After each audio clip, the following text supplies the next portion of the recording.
This program features live coverage of an African safari and may include animal kills and carcasses. Viewer discretion is advised. Jambo Jambo, welcome in the Masai Mara of Kenya. We have a lone elephant bull grazing just softly with this rain coming over. Welcome aboard to your very own safari live from the African wilderness.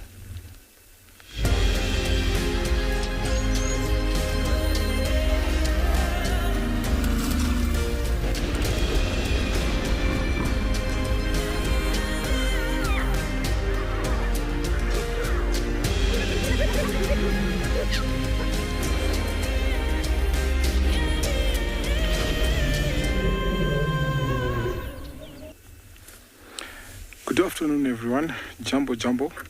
Welcome to the Masai Mara of Kenya. We have a lone elephant bull grazing here. My name is Tim, and behind camera we have Big James. It's nice weather here. A bit of some rain droplets falling over us. It's about 28 degrees Celsius, about 82 degrees Fahrenheit. For those who are joining us live, please send us your questions and comments at #WildEarth on the YouTube comment section at FC. For young viewers, kids question at wildearth.tv. And please send us your question and comment also at WildEarth, www.wildearth.tv. So this elephant bull has been around here since we got back to camp. Sometimes they'll be by themselves, sometimes they'll be with other bachelors hanging around. But it's always nice when you see elephant bulls. You know that the elephant society around this area will be actually happy because the roles of these bulls actually are very important in the herds.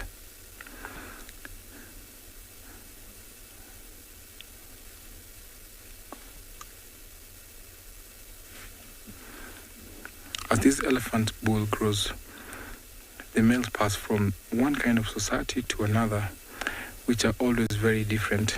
You know, they graduate from juvenile to adult male society, where they'll join the big, muscular and gigantic bulls who always lead them and show them how to fit into the male hierarchy.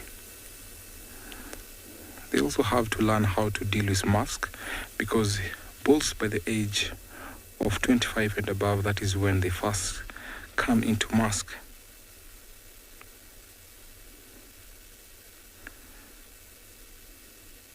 When these bulls come across the bigger bulls, they also have to know how to respect in their presence, and also they learn how to gain access to the females for reproduction.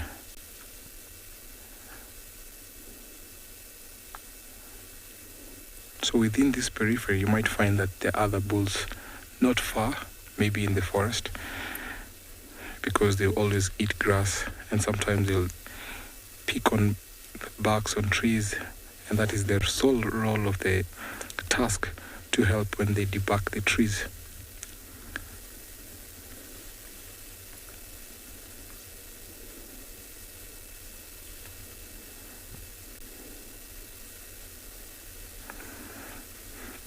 So such bull will associate with cow-calf groups randomly and will move between groups in search of estrus females, and so that are sexually receptive. So that is the reason why they move from one area to another. And once they find a suitable mate, they will test their urine and genitalia area using their trunk. Just like we saw about 2 days ago, there's a big bull that was in mask. He walked into a very big herd, and certain behavior which was very, very nice to see how he was walking through from one female to another. They can spend the entire day eating, about 16 hours a day, only taking short breaks to rest and also to sleep standing.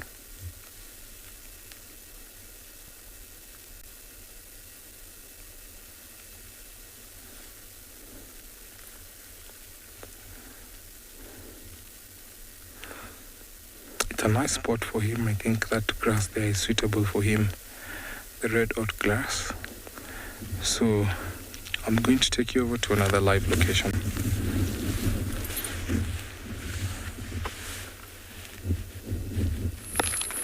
Good afternoon, fine people. You are all aboard our wonderful safari. Here on Djuma Game Reserve, it is rainy. Can you hear the rain? Can you hear my voice? Isn't it exciting to be able to speak? Hi everyone, it's me, Trishal, and I've got Theo on camera with me this afternoon at Djuma. And we are around Sandy Patch, which is in the western section of Djuma. And we're just having a look around because there were some rumors of a leopard.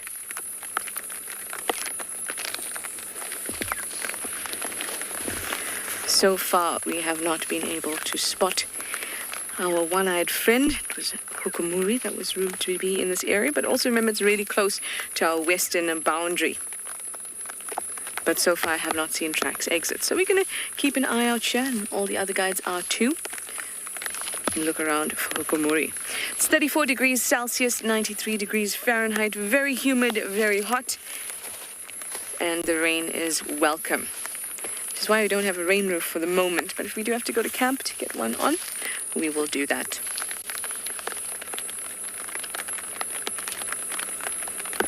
I love the sound. Isn't it beautiful? Quite nice, big, heavy drops. All right, well, we're going to go about our mission, but there's also a whole lot of things I want to check out. I want to go to the hyena den. I want to check out that white-crested helmet-shrike nest as well, so we can actually talk about it. That would be lovely. So let's go on our way.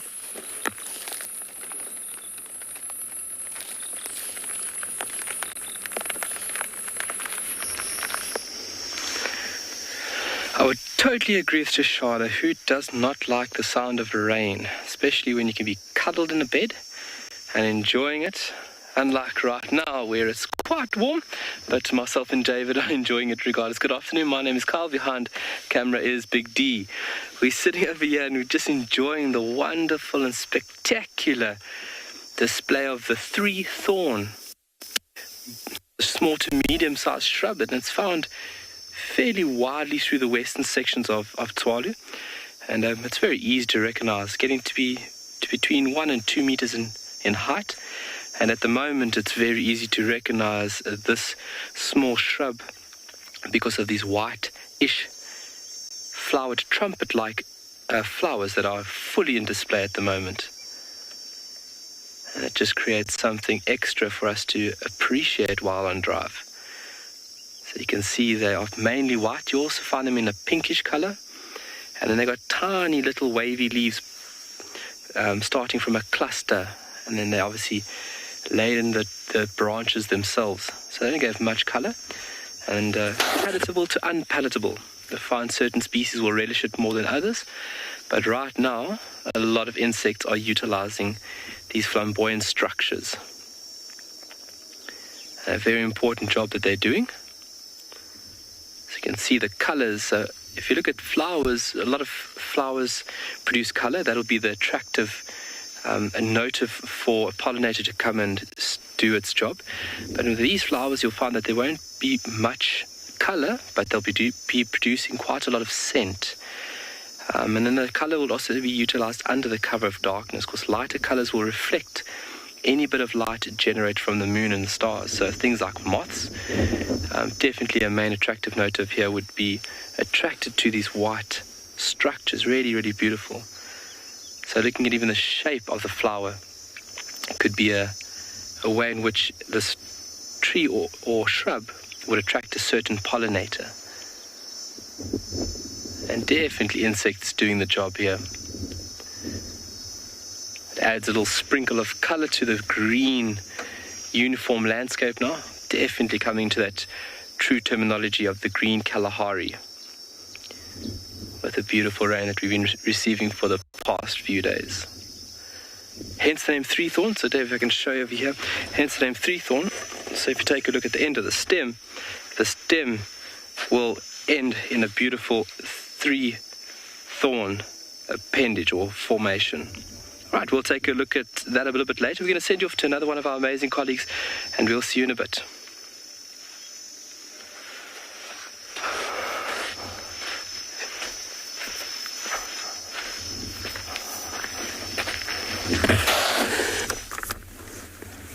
Welcome back to the mother as lone bull is still feeding. You can see him grazing on the very lush greens there and slowly flapping over.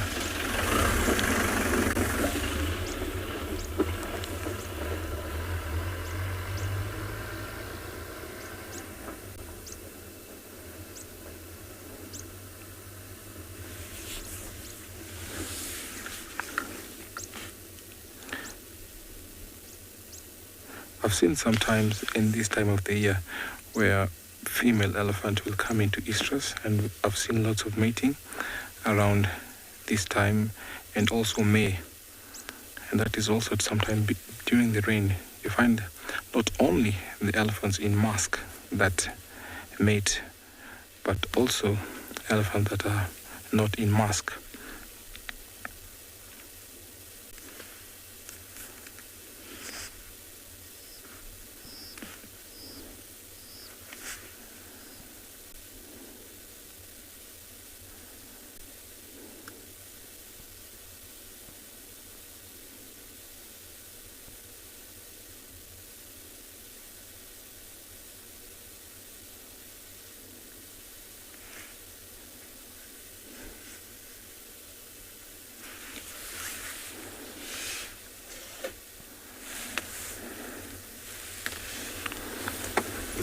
Rosalind, how loud is an elephant trumpet? I'm sure an elephant trumpet, sometime we can hear that up to about 3 or 4 kilometers away.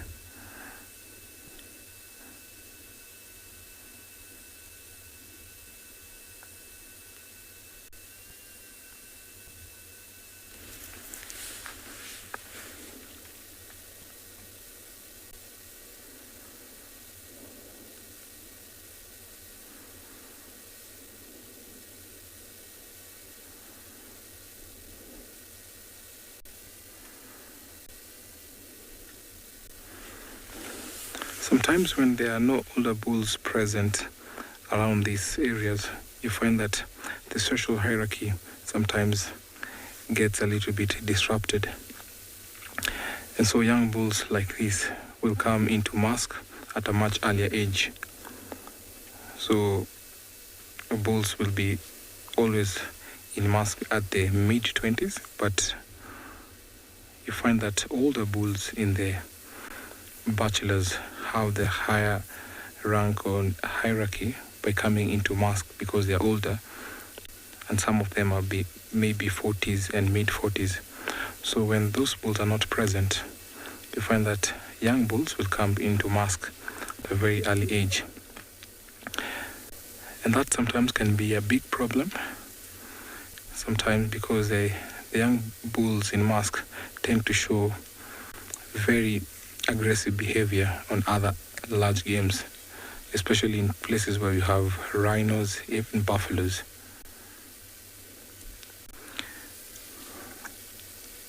And you find in places where our reserves, where there are no older bulls, so there have to be an introduction of older bulls to solve that kind of problem.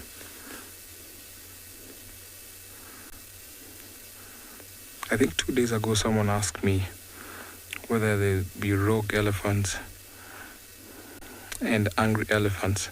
So young bulls that have not gone through that mentorship by the big mature bulls can be rogue because they come into mask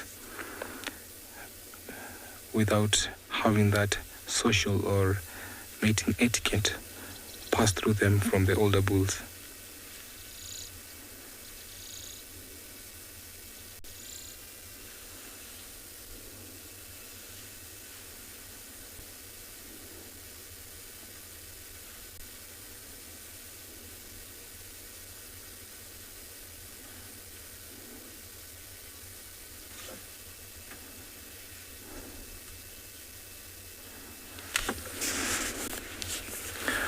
Manohara, do elephants sometimes eat meat because of deficiency? I've not seen elephants going for meat.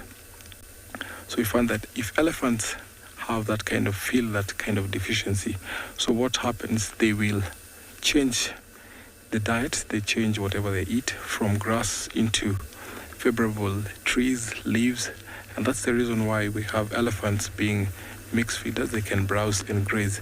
So whenever they feel that there's a deficiency, the matriarchs, who are the role leaders and the key leaders of the herds or the members of a certain herd, they will take them to those suitable places where they have those very intelligent memory and maps, where they'll take them to forage for trees, leaves, and even barks. So, and that comes at a time when it's dry, there's no water, so they'll take them for minerals. They know where to dig for minerals thanks to their tusks and also their feet. So they'll go for minerals, they'll take them to forage in the forest. So that also comes and adds up nutrients into their diet.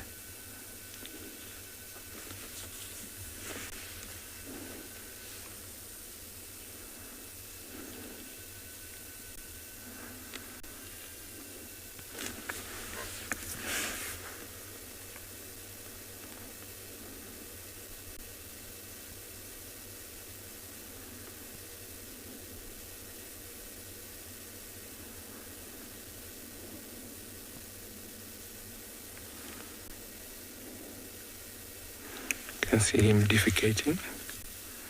It's reckoned that elephants can defecate dung piling up to about 100 kilos a day.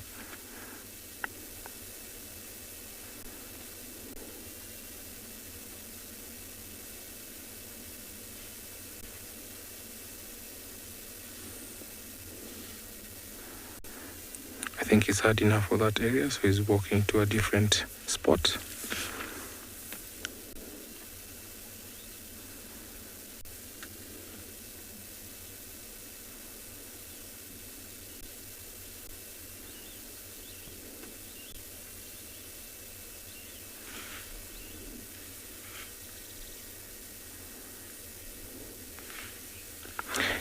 When do elephant bulls come together at mating?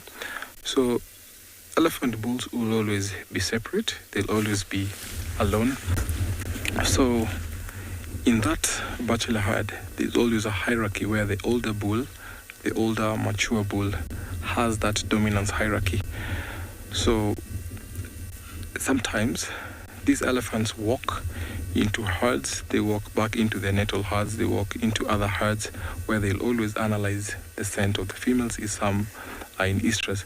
So always they come back together and then regroup. So not only that they come together after they've mated, but they can always regroup at any time.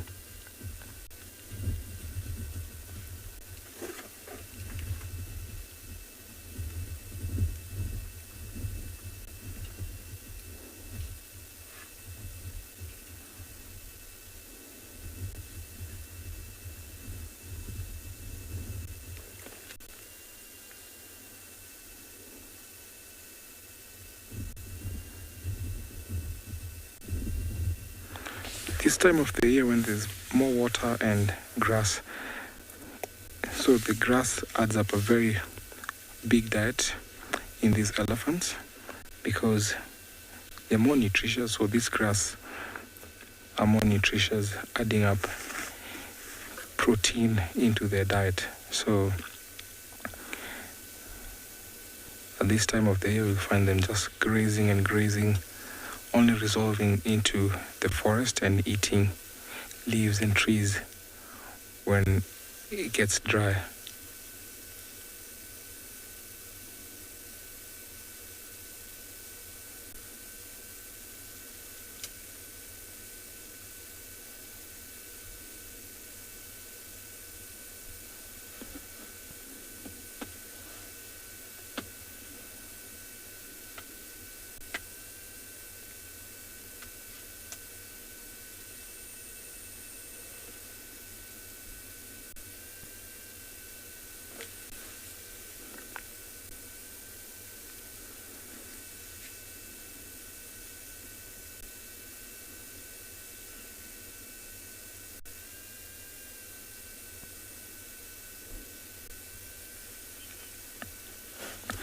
It's a nice moment of silence watching this bull grazing.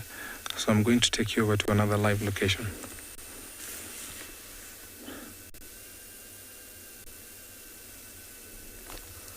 Good afternoon and welcome to andBeyond Phinda Private Game Reserve. As you can see, we've got a beautiful herd of zebra right in front of us, out in our open floodplain. My name is Kim, and behind the camera we have Craig, and we'll be with you this afternoon. It's actually a lovely hot afternoon. There's not too many clouds in the sky. It's quite hot. Now, normally in this open floodplain we see a huge amount of wildebeest and zebra, because as you can see we've got a lot of very green grass. It's a recently burnt area. One of the ways in which we control our bush encroachment is to burn certain sections of the reserve, but also it stimulates new growth, as you can see. So this is all very nutritious grass, and the reason why we have the zebra out in this open area. But I think from the heat of the day, most of the animals are still hiding in the thicker areas around them, surrounding this area, and as it cools down we'll probably see more and more of them come out into the open. In fact, as I'm looking at my binoculars, you can actually see quite a few wildebeest and zebra in the distance as well. The group of 3 zebra to the right, if you have a look at the one in the middle, you can see it's actually missing its tail. I'm sure some of our viewers have noticed that about zebra before. It's not that uncommon to find zebra without tails, and unfortunately it's their own doing. So zebras can be quite vicious towards each other, and struggling to see from this distance if it's a male or a female. But the females, the males will try and collect a group of females, a harem of females, maybe 5 or 6, but it does depend. They can have bigger harems or smaller harems. And what they do is another male will come along, a stallion, and he will decide he wants to take one of the females, and he'll have a fight with the male and try and take over that female. And as that female tries to leave, the original male might try and bite her tail to keep her to stay. So that's one of the ways. Or when the 2 males are fighting, they might bite each other's tails off. They've got incredibly strong teeth, and they can cut right through that tail, and that is how it tends to happen. So you can imagine it's not very comfortable for that poor zebra, because if you watch, I suppose most of their tails, the one on the left started flicking a little bit, but you'll often see zebra flicking their tails quite a lot, and it's one of the ways they keep flies away. Interestingly enough, if we look at their skin, they've got that beautiful pattern between black and white. And there's a huge amount of theories as to why they've got that skin pattern. And one of them is, as they run as a group, it's difficult for predators to figure out an individual. Another one is that the contrast between black and white creates little eddy currents, which sort of swirl the air around the skin, making them a little bit cooler during the day. And so one of the reasons you see them out in the heat of the day more often than other animals, well, that's the theory. But there was an interesting study that was just taken place where they actually looked at the effect it had on flies, and they compared the zebra coats of tame zebra next to horses, and they did a slow motion zoom cam following the flight patterns of these flies onto the skin of the zebras and the horses, and only about a quarter of the flies that landed on the zebras were successful. The rest sort of crash landed, didn't manage to land properly when compared to the horses. So they think it actually sort of affects the fly's vision a little bit. It makes it difficult for them to perceive depth and therefore crash land. So it's probably more a defense against flies. And then they actually made little coats for the horses to wear. And which was quite funny is when they had that same pattern of the zebra coats, the same effect happened to the flies. They also crash landed on the horses when they were wearing the coats. So it seems as if it's more likely a defense against flies. So hopefully that, probably warrants a little bit more further study, but might be the answer we've been looking for. And as you can see, zebras are often really affected by flies. Look at their, they shake their heads. It's because sometimes the flies actually crawl up those nostrils. So they can be really, really uncomfortable. What's quite interesting about this group is the second zebra from the left. Have a look at that coat. And it is absolutely stunning. It's really very, very white. And from this distance, I can only see faint shadow stripes, which is those lighter colored stripes in between the prominent black stripes. From a distance, it's one of the ways you can tell when this is a plain zebra, is they've got those little shadow stripes in between the prominent black stripes. Amazing how different each coat is. That one's very prominently white, got big gaps in between the black bits, very faint shadow stripes.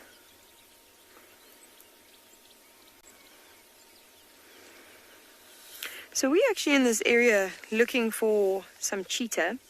We so far haven't found any sign of them. I suspect that they're somewhere around here, maybe in the shade. So we're going to keep looking for them, and hopefully we'll find some sign of them soon.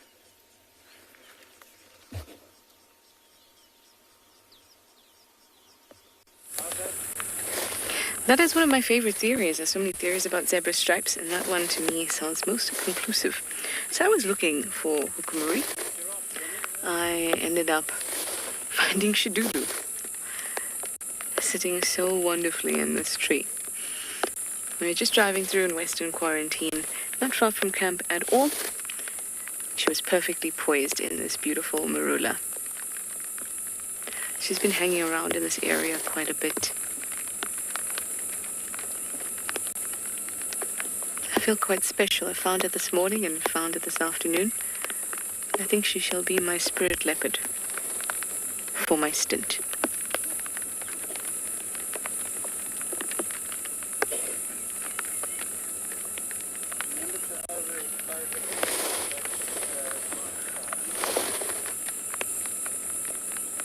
I think she's got the perfect idea for this kind of weather. Chill out and have a nap.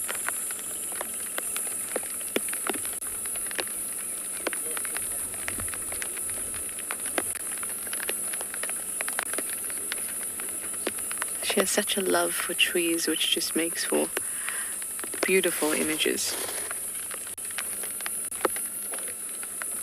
And she can be quite playful at times. She loves to jump around. And the way this usually goes when I find her in a tree on this road is that she jumps down after about 20 minutes and then goes into the drainage. And then that's that. So it'd be nice to just enjoy her for a bit.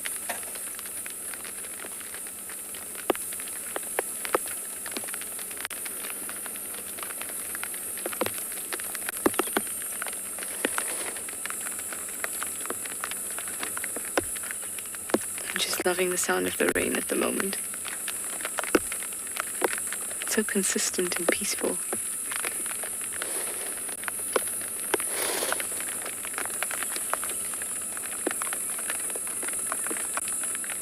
Look at that face.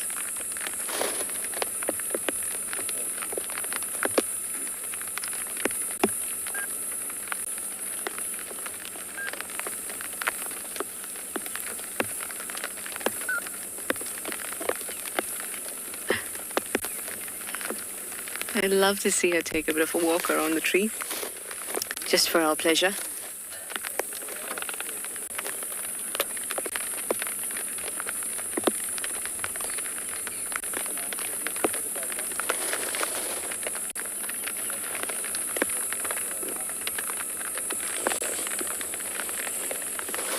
Travel Pete, you'd like to know if Karula is still in the area and alive? No, Karula has been missing since, I first thought it was end of 2016, but it was actually beginning of 2017 that she's been missing since, which basically means she's deceased. You'll hardly ever find the carcass of a leopard if a leopard has died, so it means that she's deceased. And she left behind Hosana and Shungile, as her last litter prematurely before they were independent.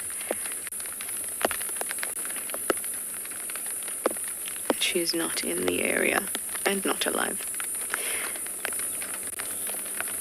Now, Shidulu is not part of that lineage. Shidulu's mother was the Ingrid Dam female.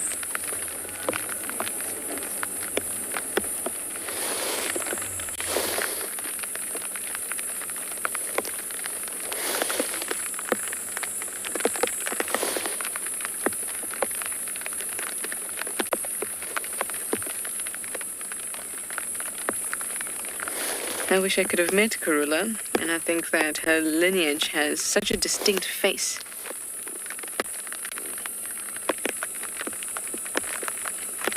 Yogesh, you'd like to know if a leopard loses her cubs, will she come into estrus within the next few weeks or 3 to 4 weeks?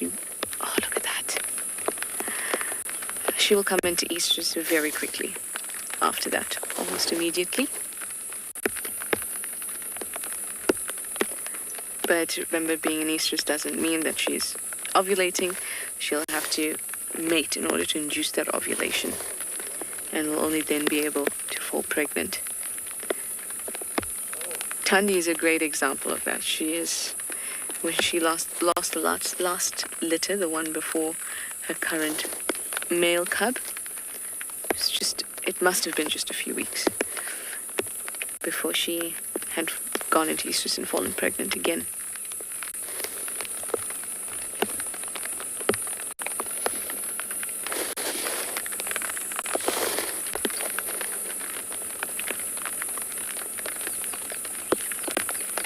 I think she's so stunning in this tree. It's the perfect leopard tree.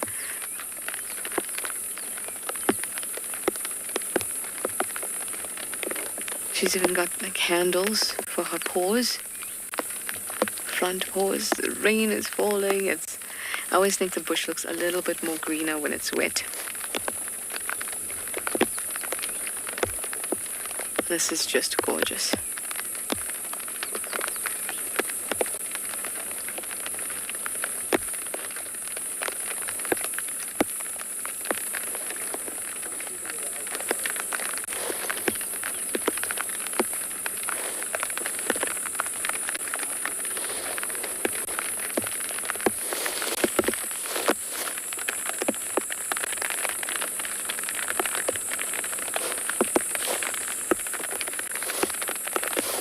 She's not the only special coated animal around here.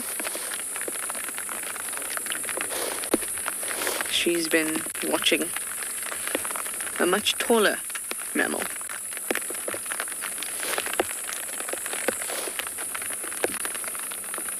But this giraffe, it was like a string of scenes. She was watching the giraffe, and the giraffe was watching a lilac-breasted roller rolling in the sky. I love when you get to see different animals, different species interact with each other. Well, not even interact, but just for them to be close by, like, when there's elephants in the background and leopards in the foreground and stuff like that. I love that. But of course, I love even more when they interact.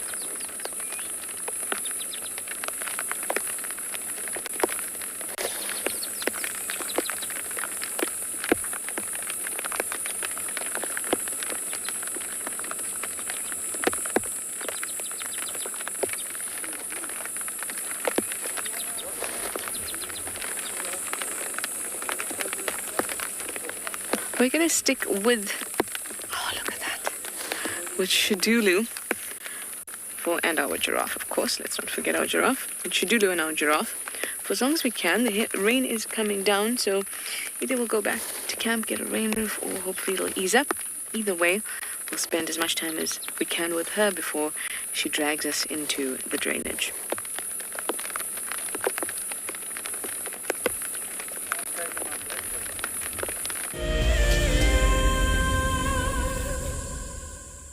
Pond, where we always have about 6 hippos within this small pond. It's a new pond, or dam rather, that was constructed last year after the long rains can see how they're enjoying the waters. Initially there's one bull, but then about 5 females came to join him, which is very nice. So I'm sure we'll start a big family around here.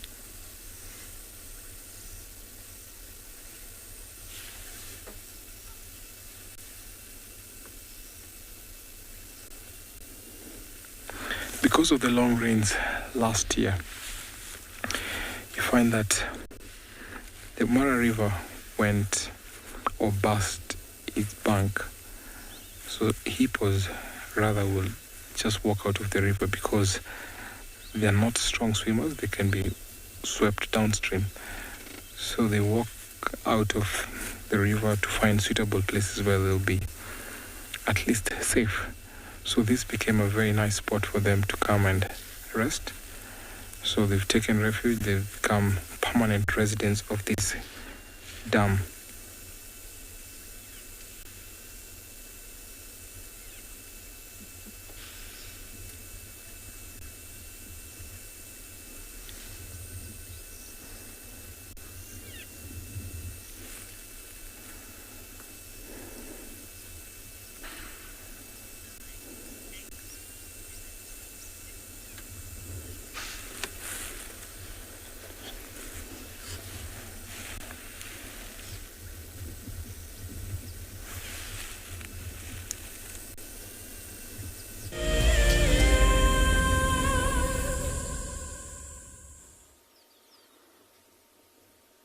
So welcome back everyone, and we actually decided to stay with these zebra for a little bit, just see what they get up to and take in the scene a little bit.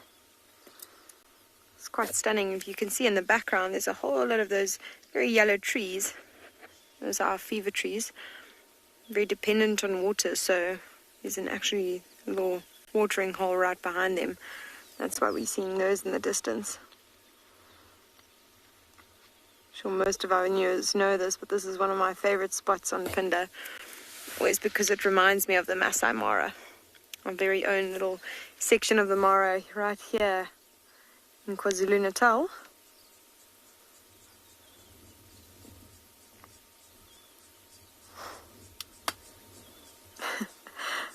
I'm just having a little giggle because we have been victims of these flies that we were talking about earlier. They keep coming and bugging us now. I think, they've been attracted into the area by these zebra, and now they've found some new victims.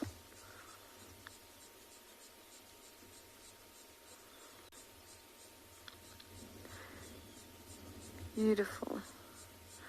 I see that one zebra off to the left they were talking about with the no tail. Actually a male zebra. Now one of the ways you can tell from a distance is by looking in between the bum cheeks. We've got a good view of his bum now. You can see it's a very thin black line there. Very, very thin black line. And so that signifies he's a male. The females actually have a thicker black line there. So I always say that the females wear the granny pannies and the males wear the G-strings. Fun way to remember it. But there's quite a good reason behind that little patch of skin there. And there's that age-old question as to whether zebra are white with black stripes or black with white stripes. And they are in fact black with white stripes. And the reason we can say this is by looking at that little patch below the tail. And that's actually a patch of bare skin where there is no fur. Now you'll see that is very common in a lot of antelope, especially in the females. You'll see, if you take note next time you look at any female antelope, as they move their tail, there's a patch of bare skin. And the reason that's there is when they give birth, they don't want the afterbirth to cling to the fur because it's a very difficult place for them to reach to clean. So it's actually in their benefit to have a whole section where there's no fur. And that way when they give birth, very little blood actually gets onto their fur and they can remain clean that way. So you always see the females with a larger patch of bare skin below their tails. So with the females here, it's the same. They've got that larger patch of bare skin, and that's showing their skin underneath, which is actually black in color. So yeah, zebra are black with white stripes, in case any of our viewers were wondering.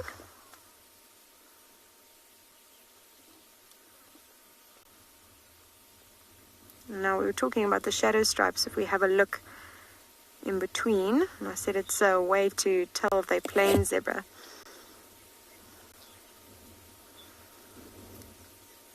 Sparse, in terms of the strength of their bite, I'm not entirely sure, like in compared to other animals.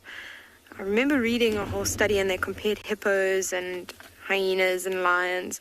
I don't remember zebra coming up, so I don't think it's, hugely significant compared to, those kind of animals. It's not to the point where it's going to crack a bone or anything like that. As we've discussed, they can bite through other zebras' tails in one sort of nip. But I think it's the same as humans. We don't realize how strong our biting power is. But if you think of carrots or something, we can certainly crunch through those. So I would imagine it's similar to a human's biting strength. They don't really have a huge need for strong bites. Their main defense when they're attacked by predators or anything, they've got a really strong kick, and that will often be the way that they try and get away from a lion. I don't know if you've watched those videos before, where a zebra will sort of rear back and give a very prominent kick, and that can do a huge amount of damage if it lands on the right spot on a lion. So that's their main defense. Last resort is that they'll bite. So they don't have very strong teeth. They've only got, the molars, no other types of teeth. And that's just because, as you can see, all they really need their teeth for is to feed on a little bit of grass. But thanks for your question.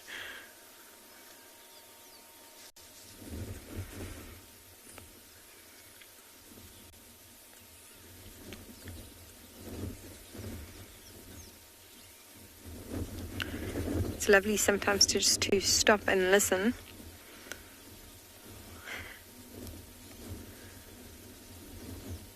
Got a lot of birds calling off to our left. Can't hear anything really in the open areas because all the birds have taken shelter in the little thicket behind us. Ones we would expect to see out in the open are more like our lapwings. We saw a black-bellied bustard just now. He seems to have flown off at the moment.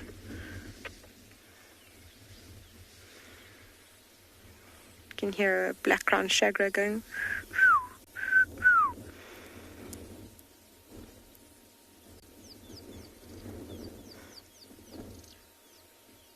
And a rattling testicula there as well. So I think what we'll do is we are going to go and have a look for those cheetah and see if we find any signs of them. I have a feeling, like I said earlier, that they're somewhere off to our left, somewhere in the shady spots of this thicket. Hopefully they haven't gone too far. And hopefully we will find them soon.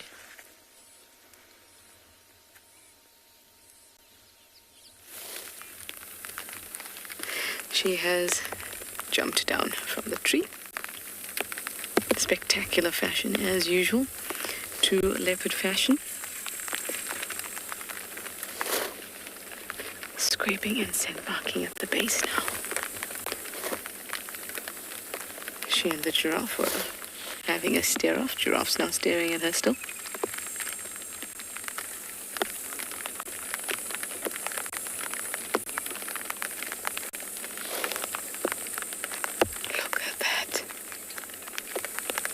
This never gets old. This scene never ever gets old. See a leopard walk through the grass. Oh, anyway.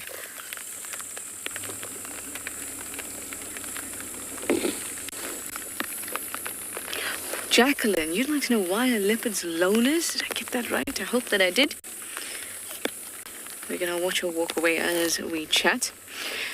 Leopards are loners because when it comes to cats are all carnivores, right? So everybody's got to find a little niche that suits them. Well, they're quite big cats. Now we're going to have to move while I answer your question.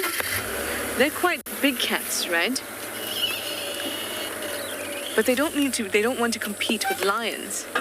And in order to not compete with lions, they've got to find their own niche. And their own niche, what worked for them is to be solitary.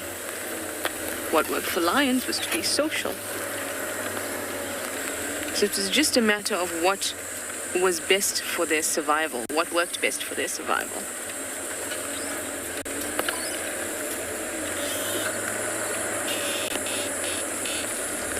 But the more time we spend here learning about leopards and getting to know them, let's go see if we can get the front of her. The more we realize that they do recognize their kin and they do socialize. They do sometimes come into contact with each other. Oh, now we've got a beautiful background of other guests behind you. Let me try and reposition.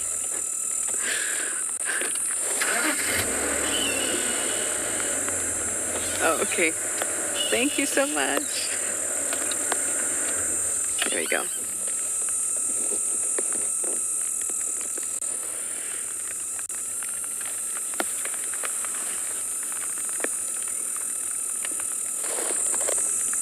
Don't do what you do, though. She's looking off into the drainage where I'm not going to be able to follow her.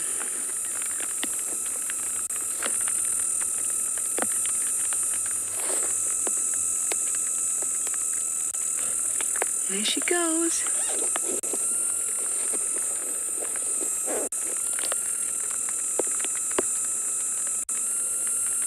Can you see how her tail is just slightly in the air? She's going to lower it now. She raised it as she came down. That's kind of a sign to any birds that are having, you can hear them again, any birds around. It's kind of like a white flag to say, yes, I know you can see me, but please don't give me away. All right, she's walked off, and we are not going to follow her into that drainage. Well, that was short and sweet, and I'm so glad that we got to spend it together.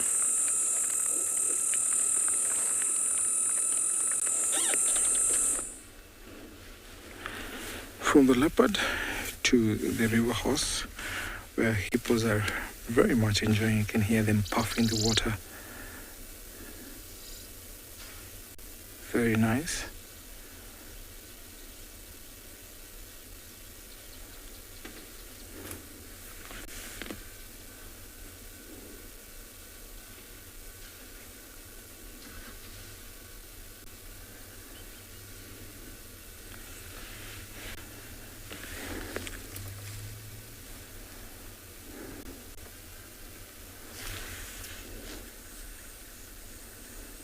So the dam is not too deep. It has an even bottom, so the hippos are very much enjoying. Unlike in the river where you have the riverbed, or the bottom is sometimes uneven, where you find some hippos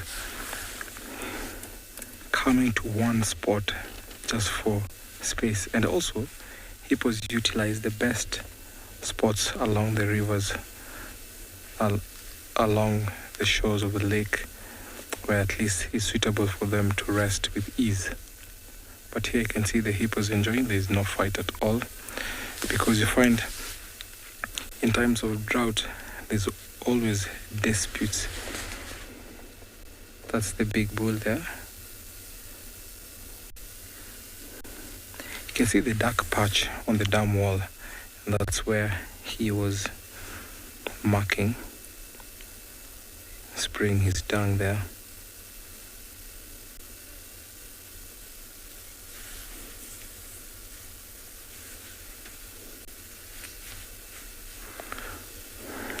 So the only hippos that dung splatter are the bulls. So females and calves don't dung splatter. That is because the dominant bulls are the ones that mark their territory. So along the wall and along here, we have the path where they normally use, coming back into this wall dam in the morning and walking out in the evening. They're super active right now because it's almost time for them to walk out. We always see them walking out of this dam at around 7ish. So they're super excited.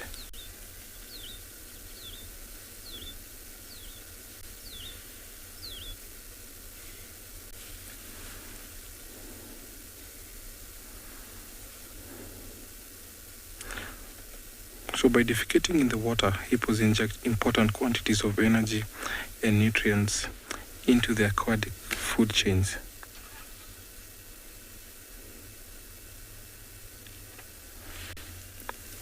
Dear watcher, can baby hippos walk much after birth?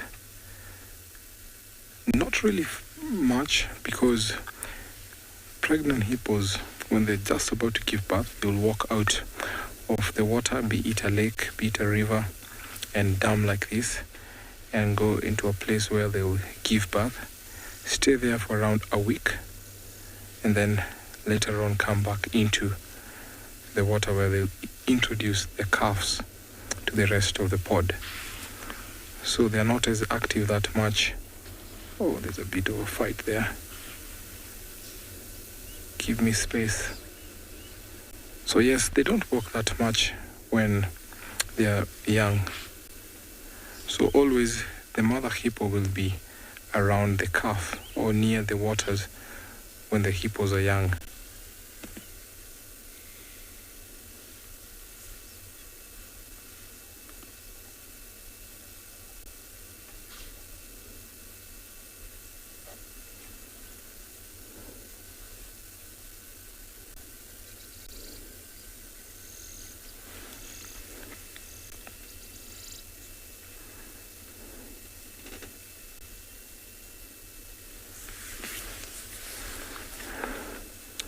In this habitat where we are, because we have the Mara River, we have these ponds, so the natural enemies are crocodiles. But here, we don't have a singular or particular crocodile around here. So these hippo are much more at ease. They're very comfortable. So if the females give birth, then the young ones will be happy, because that is always a threat when there's crocodiles around. You can see the oxpeckers coming to groom them, pick on some ticks and some flies that run up and about.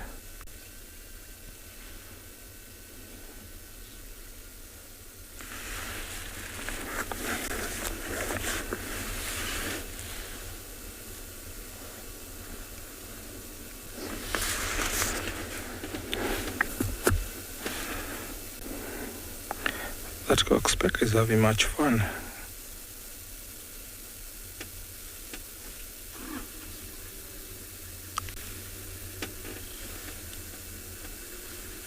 So hippos have to spend the days submerged in the water, because on land they can overheat and dehydrate.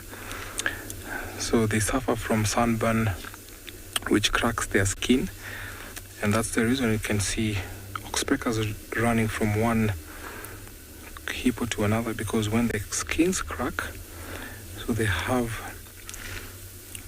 those oxpeckers come and nibble on that flesh or the wound there. So sometimes it can be irritating to these hippos.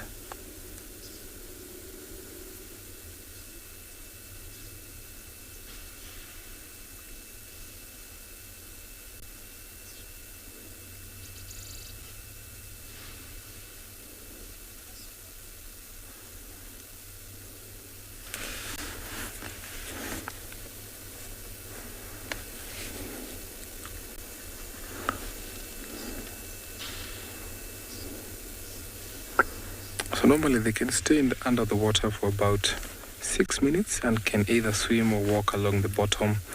The water is deep enough so they can adjust their buoyancy by inhaling and exhaling. So that's the reason why you can hear them puffing.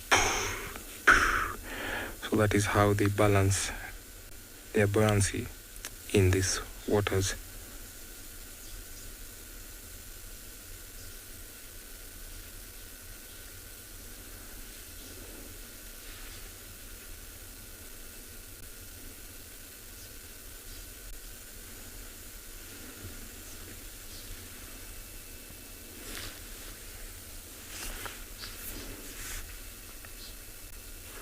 There's some people who've come to join us. They've come to watch these hippos, and you can see they've all turned direction and watching over the tourist vehicle who've come to watch the hippos puffing.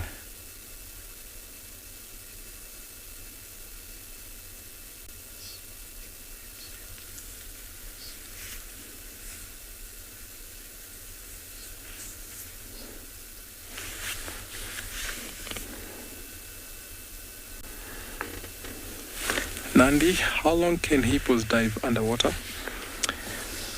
So it's normally between 5 to 6 minutes, but because this dam is not too deep, so at least they have that sequence where they just pop up for air within 1 to 2 minutes. But you find that in places where the water is too deep, they can at least submerge for about 6 minutes.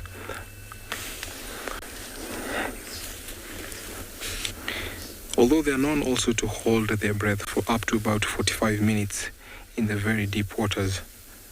But here we always see them popping up and holding breath for about 3 to 4 minutes.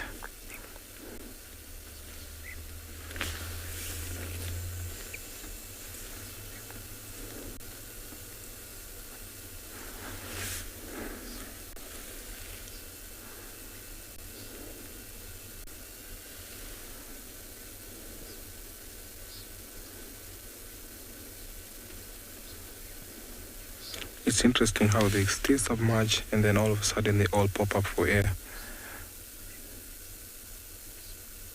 Oh, that's a big yawn. Wow, beautiful.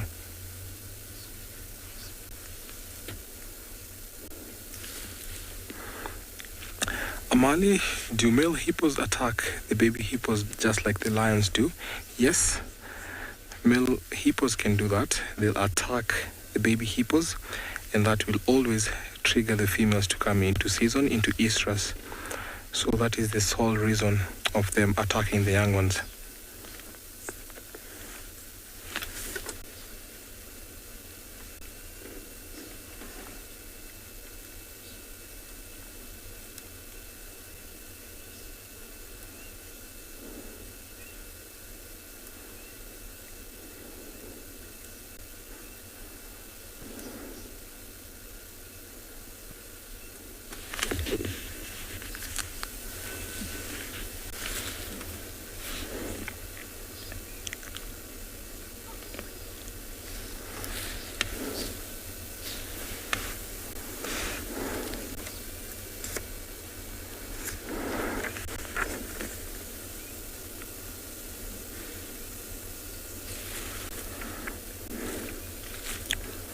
If in case there's a young male hippo here, he has no mating right.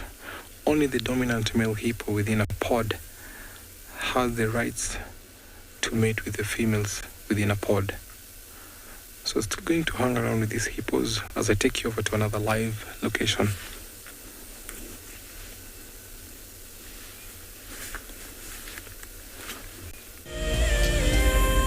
We are out on quarantine. Shudulu has gone into the drainage. Now we're just watching some lovely little lambs. And some big impalas.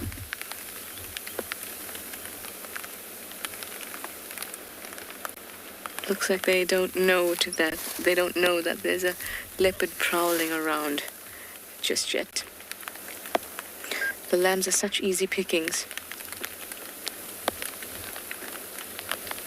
But it certainly isn't as good a meal as a ram.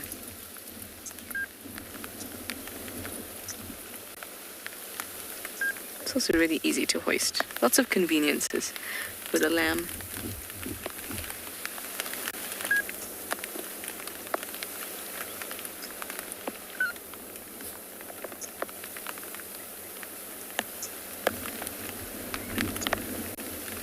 I really enjoy coming out here on quarantine when the sky is really beautiful. At the moment it's a little bit stormy, but there's a bit of sun peeking out, so the light it's a bit pink. Well, the clouds are a bit pink. And because of quarantine being on a crest, we kind of on the same level, so you get a nice shot of the sky behind these animals. It's especially gorgeous at sunset and sunrise.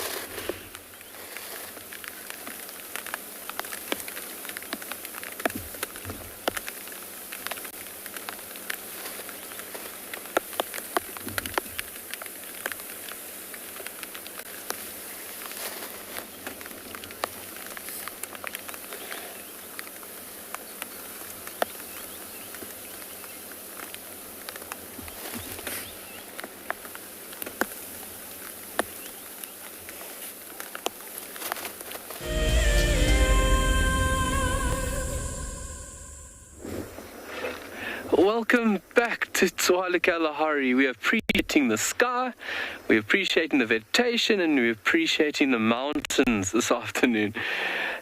Davy was just trying to capture, we have a lot of little white butterflies called brown-veined whites that are actually migrating. They do an annual route that goes northwest. And I was just busy chatting to David, and I looked up. And just to explain to you, there is there's a constant streak across the sky of these tiny little white butterflies. And they are small, but there is lots of them. And obviously, if you look at butterflies and their distribution, they are tied to a certain vegetation. Obviously, for their larval stage, that is very important for these larval butterflies to have a certain food type. Okay, we can't see them. We gave it a bash. But just for you folks to really appreciate the landscape now. So Tswalu's gone out of its winter or dry seasoned dress, and it is now almost in full summer dress. And you can see the landscape has this touch of green which just dominates the area. And really nice for some of our long viewers that have been here since winter to really appreciate this transition or contrast of suit, let's say. So hence the name Green Kalahari. We are traveling south. We are heading to a pan that's full of water. I'm going to go see what's around there, and then we're going to travel a bit further southwest. We're going to focus on all the small things today. Like I said from this morning, I'd like to find some nice insects, because insects are going to be very active through this period. So while we're scratching around, we will be looking for other animals, other tracks and signs. Might it be the tracks left behind, or scratchings, or scrapings, carcasses. We're going to look for some birds. And this area is really productive at the moment, but also very beautiful.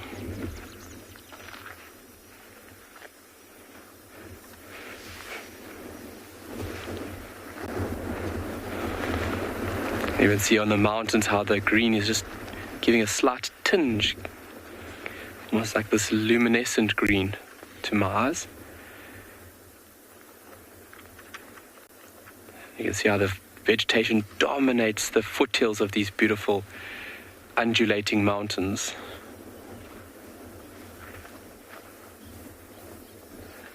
The wind's picked up a bit, pushing those butterflies a bit quicker.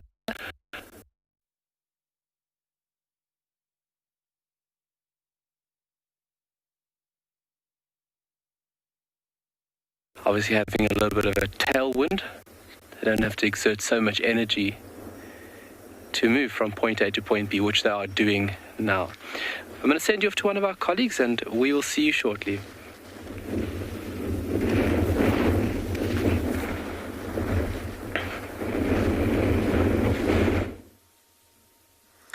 Welcome back. Oh, you just came back in time to see that poor little zebra foal lie down. We were driving along trying to find his cheetah. Oh, look at that. You see its little yawn.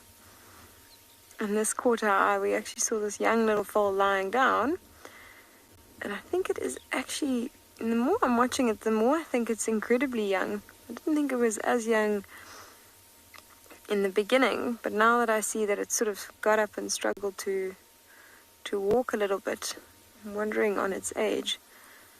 Now, it doesn't seem like it's brand new, because if you look at the fur, it seems quite clean and fluffy, not wet at all, not as if it's just been cleaned.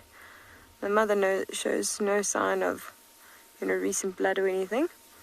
But I'm wondering if it's actually just a few days old. And they can already walk within the first 11 minutes or so. But it certainly doesn't seem to be very stable on its feet. And as you can see, it's still got a really nice light brown color to it, which will darken. And of course, the most prominent thing is that it's very, very fluffy.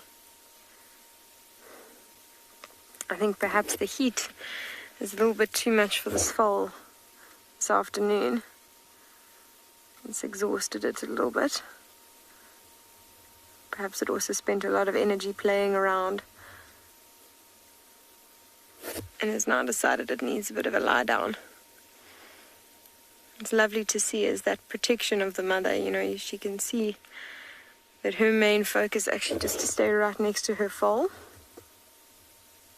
and sort of protect it a little bit rather than carrying on feeding or meeting up with the rest of the harem.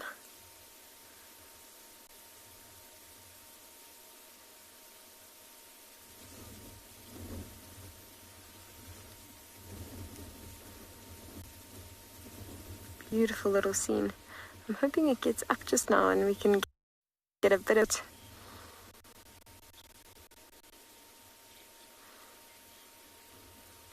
Nambi zebras can get up to 20 years old in the wild and quite a bit more in captivity. I think it's up to even like 40 years in captivity or something.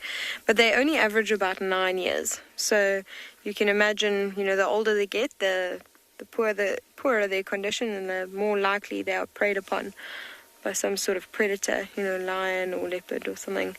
Generally lion, you know, they are quite big animals, and like we were saying earlier, they've got a powerful kick. So you would have to take a really large, probably male leopard to take down something like a zebra. But thank you very much for your question. So sweet. You can actually just see the rise and fall of that little zebra as it's breathing. I hope it's okay. I think, like I said, it's just a bit of heat exhaustion. Probably the combination of it maybe overexerting itself a little bit earlier. You've got a Senegal lapwing coming in on the left. You see there's a bird with a very yellow eye and a white, sort of white under the belly.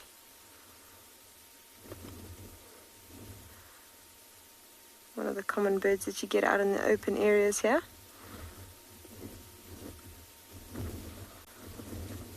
And you can actually see another one off to the right that's standing on the termite ground.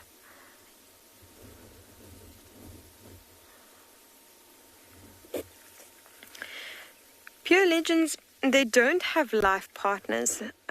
What will happen is a male will sort of fight for a group of females. He'll take over females one by one. They average about harems of 5 to 6. So one male will protect 5 or 6 females, but it can vary. I mean, I've seen massive harems, and that's just, you know, a very dominant stallion. And he will protect those females for as long as he can, but eventually he's going to be outcompeted by another male who's taken a fancy to one of his females. They'll then fight, and that male will take over one of the females. So they will have multiple partners throughout their life, but for a period of time, they will only have one male that they mate with, and that will be the stallion of the harem. So it's possible because, you know, this little foal is very young. We have a look around carefully at the group of zebra around. We might manage to see one male within a group of females, and then the most likely odd is that that would actually be the father of this foal. Shame. I almost wish that this female would just stand a little bit back and maybe use her shadow to cast a little bit of shade over her foal. But I suppose if I'm looking, there's a bit of a shadow sort of right down the belly, so I think that is what she's doing. Giving it a little bit of shade. Also perhaps the wagging of her tail. And you can see the foal's tail is wagging as well. Definitely getting bugged by flies. Maybe creating a nice little breeze.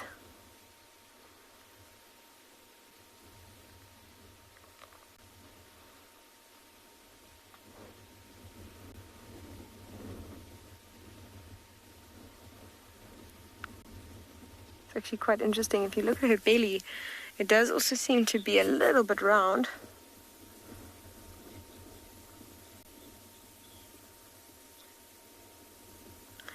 Spicy purple, yeah, it would be a very similar sort of way that they would attack predators, just like the donkeys you're talking about. It would also, the main defense would be a kick. So you can imagine they would actually, if they rock back, they sort of almost jump. They plant their front feet and they push back with their back ones and do this really sort of hard kick. And that's how they often deter predators. That, and they can also bite if worse comes to worse. But very similar to donkeys, as you say, their main defense would be a kick. They've also got quite an interesting defense that protects them from predators. Now, if we have a look at this female, her coat, you can see all her lines, or all those stripes, are perfectly aligned. You know, there's no sort of jagged edge. But sometimes what you'll see is a break in those lines, almost as if someone's pulled the skin apart and then sewn it back together perfectly, but just not quite aligned. And that's because they've got very loose sort of skin. So if something were to jump onto the back of this female, like a lion, if it were to get a good enough grip on the skin with its claw, the skin would actually just peel off. It would rip off. And that way, you know, the lion would really struggle to actually keep a good hold, because the skin would just rip off in its claw and it would fall off of the zebra. And that's a way that they adapted, you know, to actually, rather than the lion getting a really good grip on their back, the lion rather fall off, and then their skin mends itself really well. We've actually had a zebra on the reserve that almost had its intestines falling out because there was so much skin that was ripped off. And within a few weeks we saw the same zebra completely, you know, all the stripes are misaligned, but it completely healed itself. So it's quite an interesting adaptation that they have.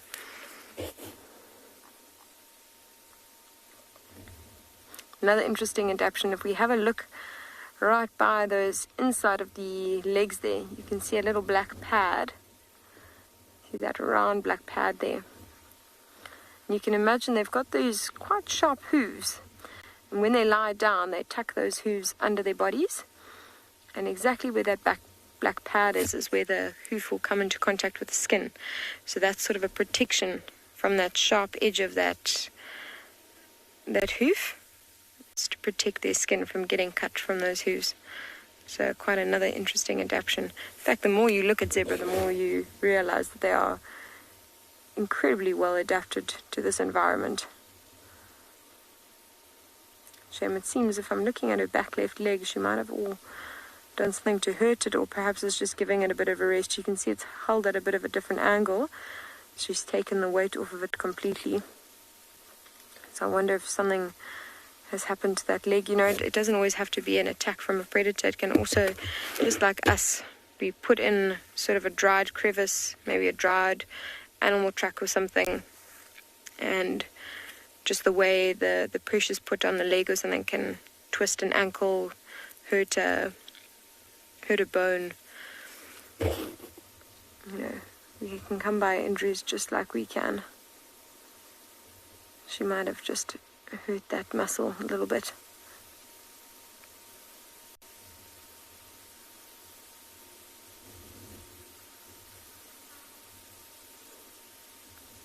Really hoping that this foal gets up soon and just, you know, hopefully goes over to a little bit of shade, because I think it is quite tired.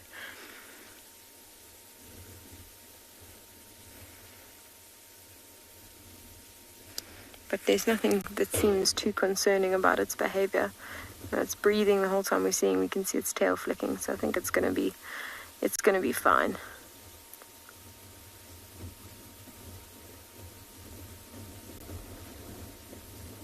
You can see that Senegal lapping really nicely in the front there.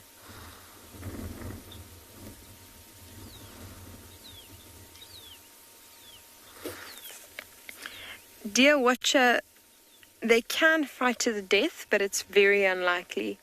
You know, it's animals actually are quite instinctive about not fighting to the death. it's often an incredible last resort, and very, very rarely will it occur. You know, they'll often try and out-intimidate each other, because they know that if they engage in a fight that is that serious, there's a 50-50 chance that they themselves won't make it through.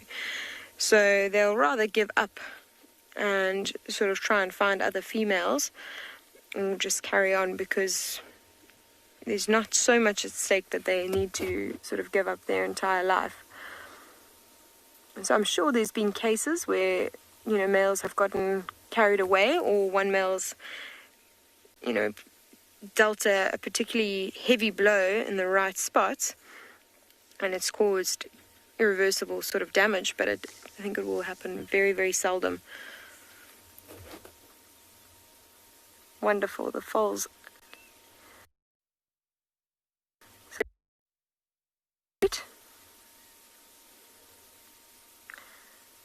It's literally starting to cool down around us. I think what we'll do is we're going to carry on. There's a drainage line just up ahead. We've been looking for these cheetah, but so far no sign. We found some tracks that were about a day old heading in that direction. So we're going to check around there, and I'm hoping that they're lying somewhere out in the shade.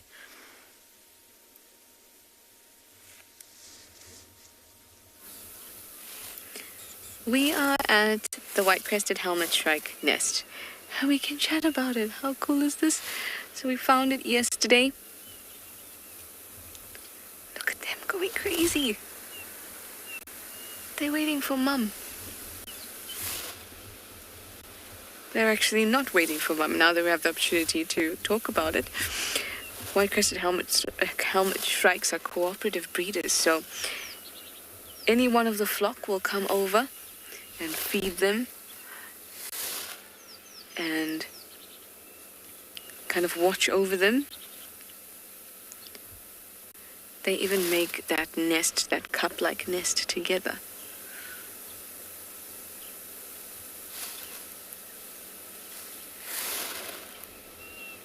So everyone in the flock is invested in the survival of these little ones.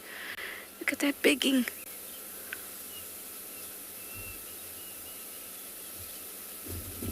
We are so tiny. According to the bird app, when they start to have a white collar around their necks, obviously, that's when they're about 10 to 15 days. I see a whitish collar. White collar and brown upper parts.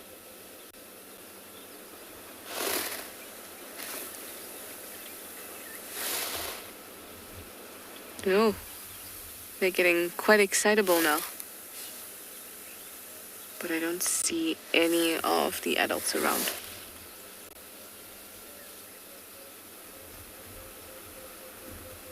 Oh no, that branch seems to hit them all the time.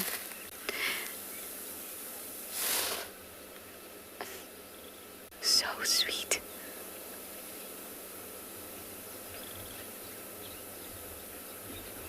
That nest is something I really like, because they use spider webs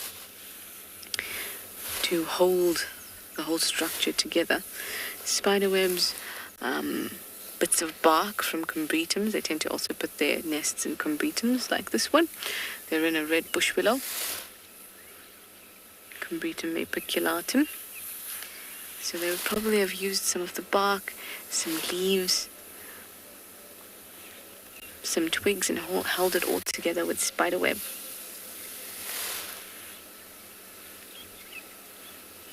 They would also line it with some of that silk as well as leaves and bark. Bit of bedding for the young ones.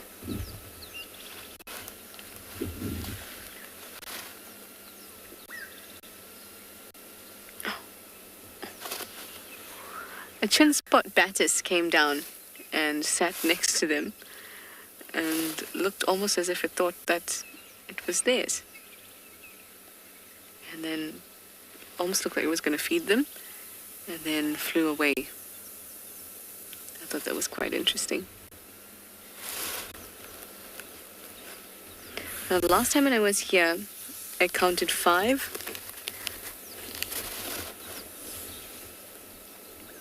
I think we can only see 4 at the moment.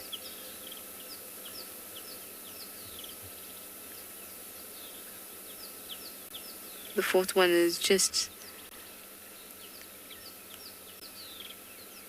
that kind of downy bits that are blowing in the wind.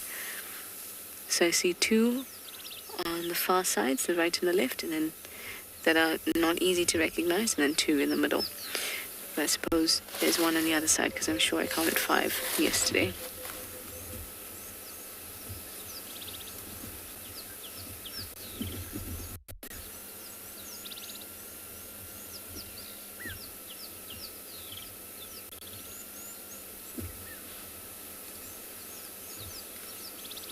Oh, there we go again.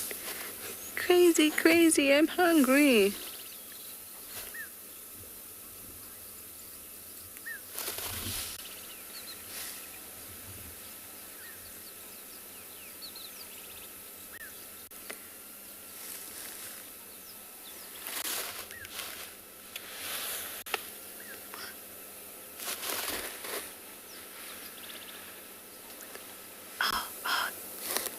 Here they come. Here they come. I see an adult of the worm. There she comes, there she comes.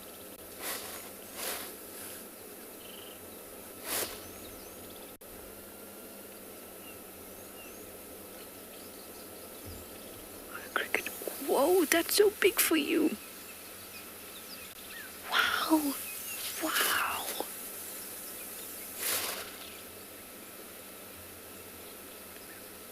Oh no, that's really caused a stir in the nest.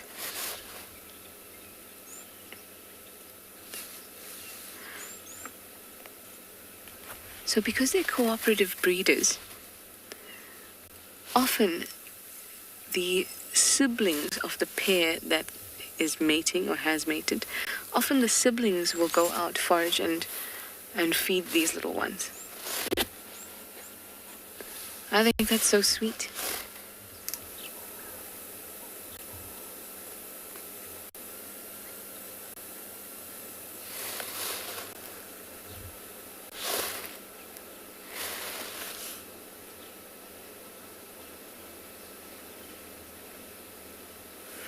David, you'd like to know how many of these chicks I think will fledge.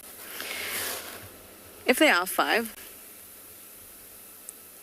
which I think that they are, I think 1 or 2 may perish. But they're cooperative breeders, which means that that strategy has worked well for them. So lots of adults within their flock are invested in their survival. So what would happen is you'd have a breeding pair, and they would come, so males from one flock will find females from another flock. Oh, again.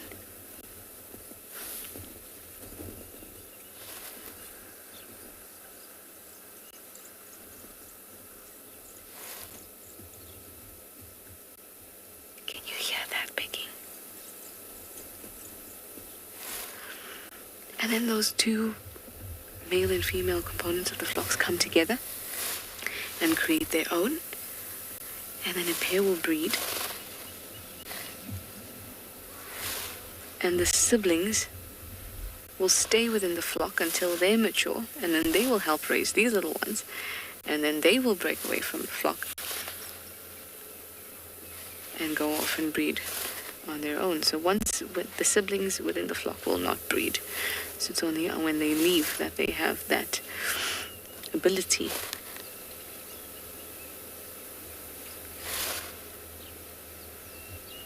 This is just too sweet.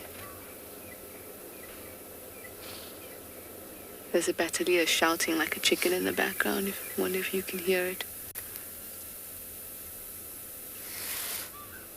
There we go.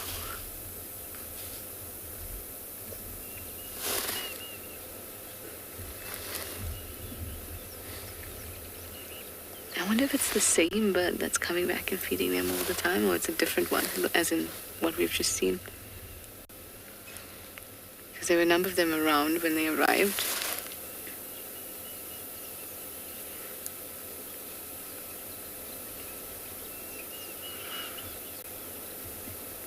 I think they're going to pay these guys a regular visit.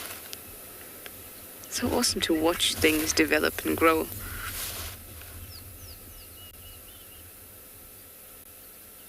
It's one of the privileges we have here. One of many privileges when it comes to flora and fauna.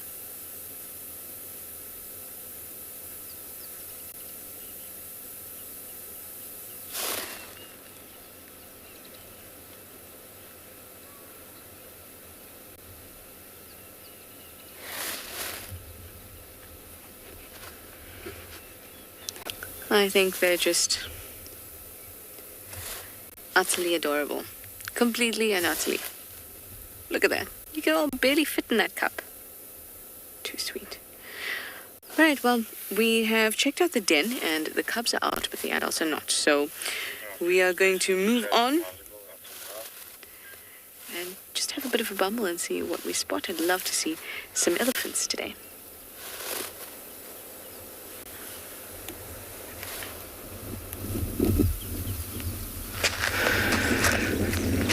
Welcome back to Tswalu, and what a beautiful scene we have here, changing things up from the hustle and bustle of moving from point A to point B on a vehicle.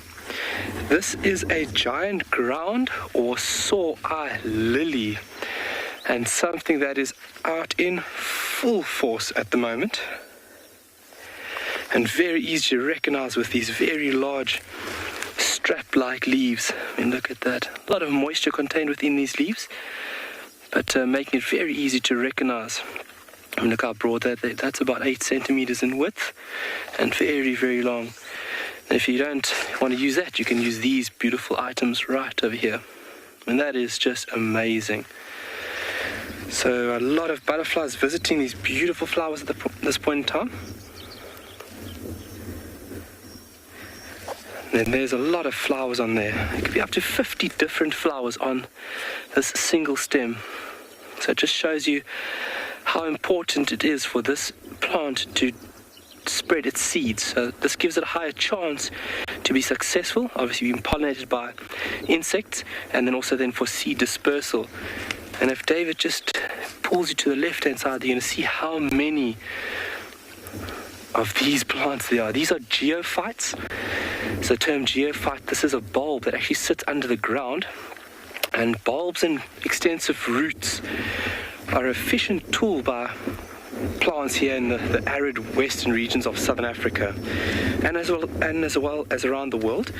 They basically can store nutrients and water to push through the unfavorable periods until the approaching rains touch the very, very dry and thirsty landscape. And this is when they would flower, is now in the summer period. They typically flower mid to late summer, but obviously with the early rains that we've received here so far, these geophytes are taking full advantage of them. So I said they've got a bulb. Obviously that's the term geophyte. This bulb is actually possesses quite a few alkaloids. Alkaloids are a few toxins that obviously deter animals from feeding on the nourishing body under the ground, which can also be a little bit dangerous to us, especially if you don't know which ones are edible and which are not. You've got to think about these storage compartments would have been heavily utilized by the early inhabitants, the San people, obviously for an invaluable source of water and nutrients. But I mean, they would have used these bulbs. They put like a few scales that actually encase the bulb itself. And these would have been used for various properties. Some of these geophyte bulbs are used to dress wounds. Some of them are used to deter insects. Some of them are edible. Some of them are highly toxic. So it's always very important to know which ones are and which ones aren't. But that is just incredible. So looking at the structure of this flower, having multiple flowers obviously ensures that you have a maximum chance of spreading your seeds. But those little pieces above my little tiny stick there, that's where the business is happening. So you can see they're lightly yellow or like off-white color, and that's the presence of pollen. And you want the pollen to go from here down into one of these flowers over here. So this top part over here, this is called the anther. This is the male reproductive part of the flower, and you want pollen to be obtained from this little beautiful item and then to be taken into the central part of the flower where the female part would be presented. Obviously different flowers, different reproductive strategies. Some of them basically trick insects into the flowering body itself, and you cannot get out there unless you have performed a special duty, obviously pollinating this wonderful flower. And some of them just give it up easily. So after a couple of days, these will change into seeds, these bulbous round seeds about yay big. Oh, so let me put my finger, about yay big. And obviously seed dispersal will happen from there. Find tortoises eating a lot of these leaves. Obviously the high moisture content within them at this point in time. But really remarkable flower out and about. And we'll take a look in the next couple of days. A lot of geophytes are flowering, and so we'll take a look at the diversification of these flowers across the landscape of Tswalu. But the beautiful color and also the unique structure, you can see that you need to have the tools necessary to get inside there to get the nectar. So pollen will be rubbed off onto the animal's body, and then you'd have to scratch through or get into a tiny little section of the flower to take the pollen onto the female organ. Obviously that's what the flower wants, and you can see this tubular-like structure. You have to really get in there. And even the color is showing the insect, so you can see how it goes from quite light pink color to very dark reddish section in the middle. And obviously if you look at insects, obviously they see in a different spectrum. They don't see color like we see color. So this, to our very short range of color vision, we see this as pink and, pink, dark pink, as when an insect might see this as purple or yellow even. So it's actually indicating to the insect where you should go. I mean, look at that, me just touching the anther there. Look at my finger in the pollen, look at that. That is a tremendous amount of pollen. Obviously ensuring that you are going to have maximum effect when pollen goes from this flower to another. Flowers can be hermaphrodites, male and female reproductive organs on one plant. You find that in other organisms like fish.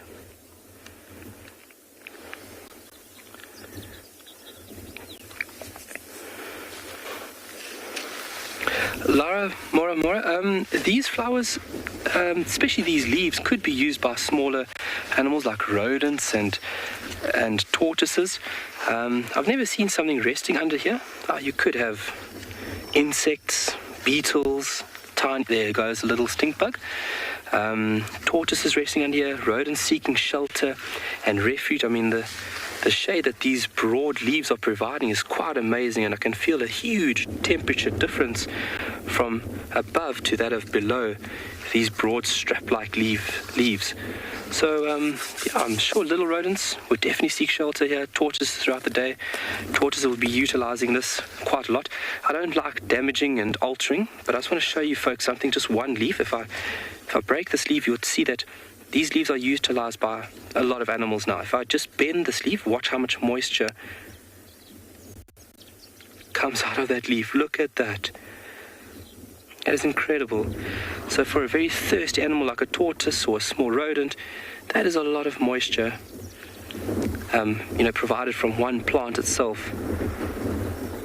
Sure, look at that. Amazing. And with the tortoise eating on this plant, you would be able to see it because of its serrated mouth structure. There'll be like chunks, but very, very sharp angles being produced from the cutting mouth parts of this little animal.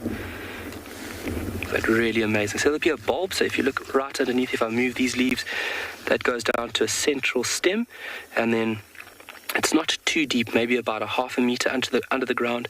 We'll have this bulbous, almost like potato-looking like structure. It could also resemble that of an onion. There'll be scales on it, obviously, to protect it. And this is one that's done its job already. Look at that. Look at the difference. So once the flowers have done the job, that's the structure that's left behind. So you can see all the dead flowers over here. Really amazing structure. And just the vast amount of them just mind boggles me.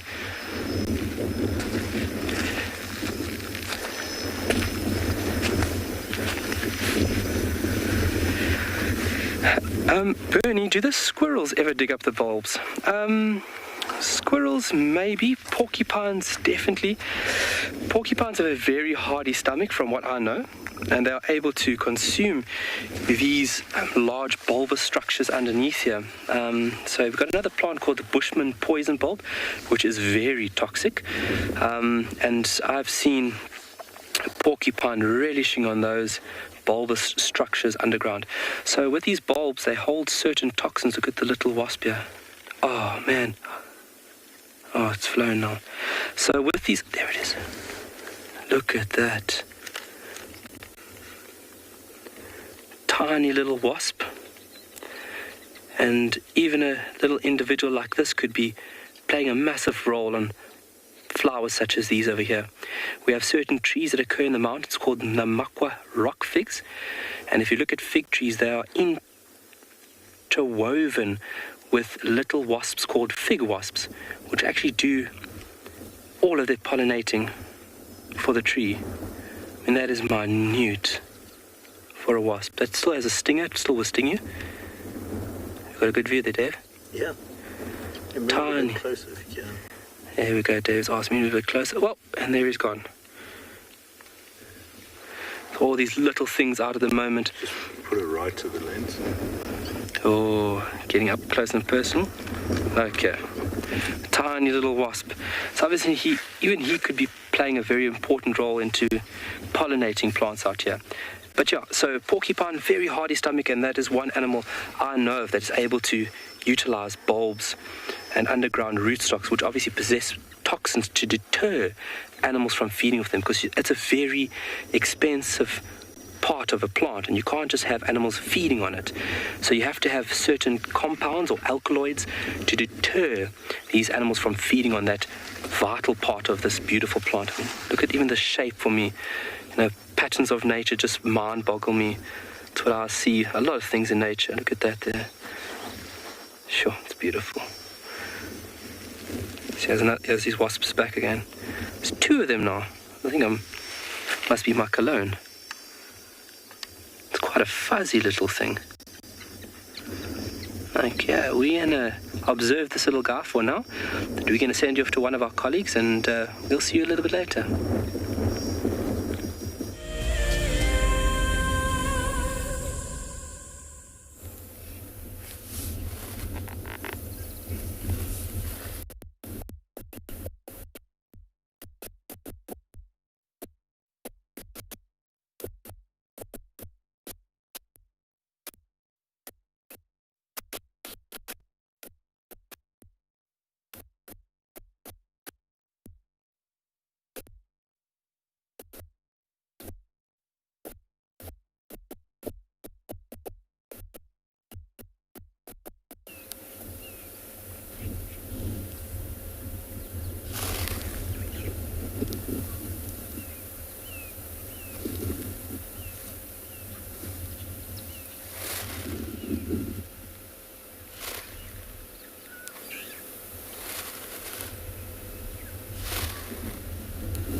Welcome back to the Mara.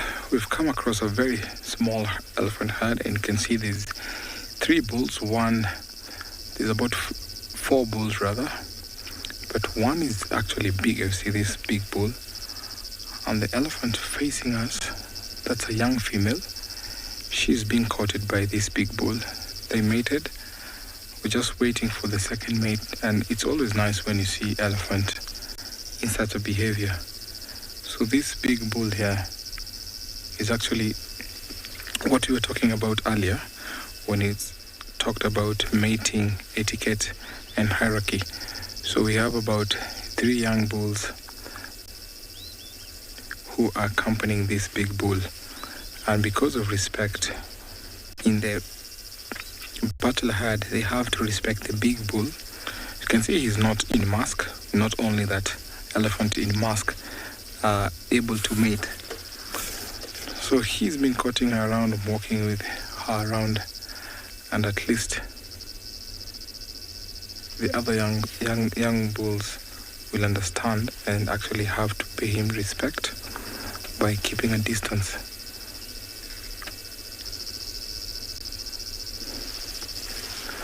So the reason these bulls walk from families to families, from herds to herds, is just because they will go walk into those herds and analyze if those females might be in estrus. And that is what has happened today. He's come across this female that is in estrus. We just saw how he was running after her, chasing her around, and then mounted her. It's a very beautiful light. You can see this, the golden hour, the sun sinking into the sun with the clouds. You can watch these elephants in a very nice, beautiful color.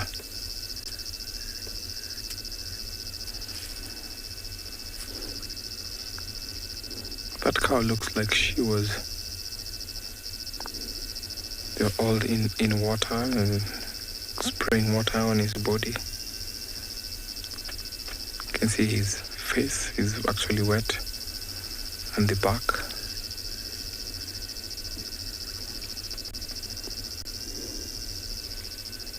There's lots of buffaloes in the background. They're resting. These are a good time that they always wake up and start grazing, heading back to water where they'll be drinking.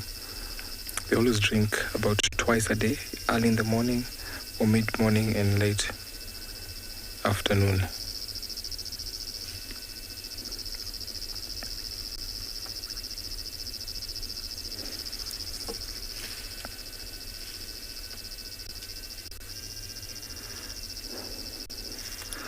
Bushbeat, why are they flapping their ears? The reason why the elephants flap their ears is to fan, so making cold air that is being trapped between the body and the ears. They have blood vessels behind their ears, and because they run blood into the elephant's body, so the ear consists of about 20% of the entire elephant size. So those blood vessels, when the cold air gets trapped between the ears and the body, really cools down the blood. So it's just, they act like radiators where they help cool the engine. So that the sole purpose of what's happening here.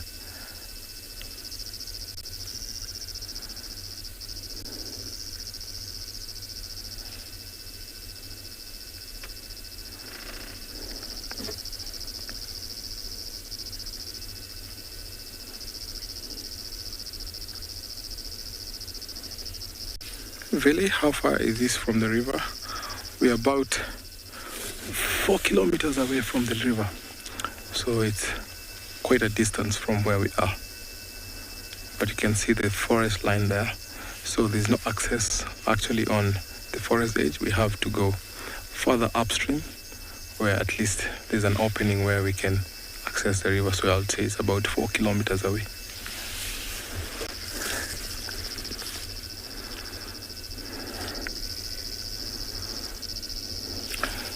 In comparison to the two, you can see how big that bull is to that young female.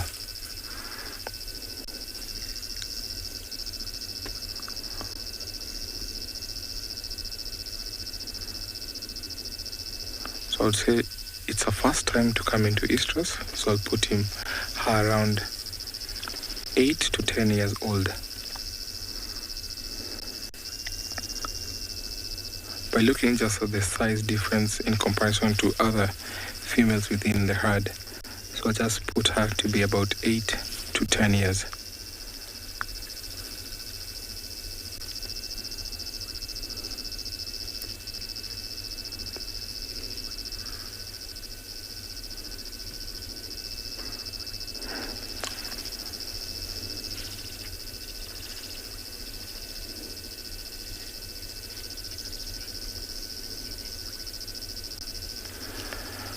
Safari lover with an elephant male mate with a family member. Sometimes that can happen if in case they always come back to the family or natal herds if there are no larger bulls within that area. So the presence of mature bulls in this ecosystem really matters, and it's always important to have them around. So if females come into a season where the big mature elephants are not present, then that will just automatically happen that they'll have to mate with a family member. But often at times, these elephants, because they always disperse or walk out from their herds when they get to teenagehood, when they get to come off, so they always walk with big mature bulls like this. So there's always a hierarchy where mating etiquette has to be followed. So often we find that it's not really happening where family members will come to contact, family members will come to mate again. But yes, it can happen, but because of the distribution and population and how they walk from one area to another, so it's always not easy to find elephants mating with the same members of the family.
Roger, thank you so much for your question. Do elephants have bones in their ears?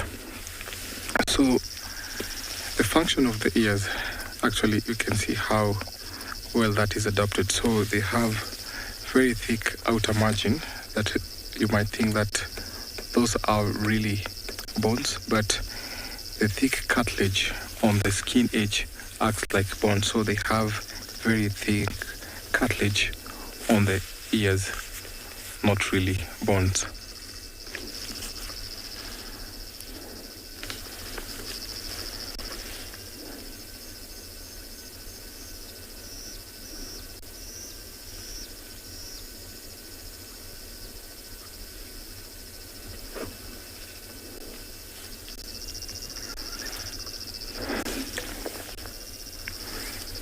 So this is the mother to the young female that is being courted.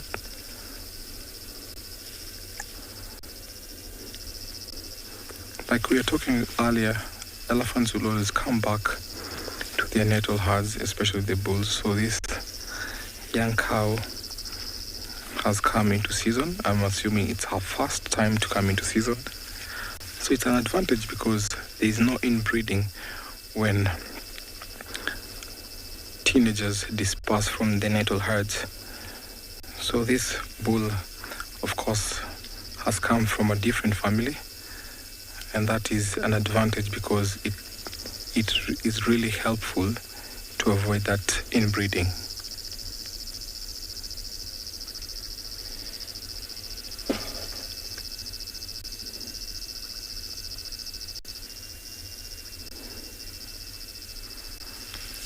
You can see his sheer size. Most females will prefer such big bulls. His size really matters. Also age really matters. So females will prefer large or big mature bulls like him in comparison to younger bulls.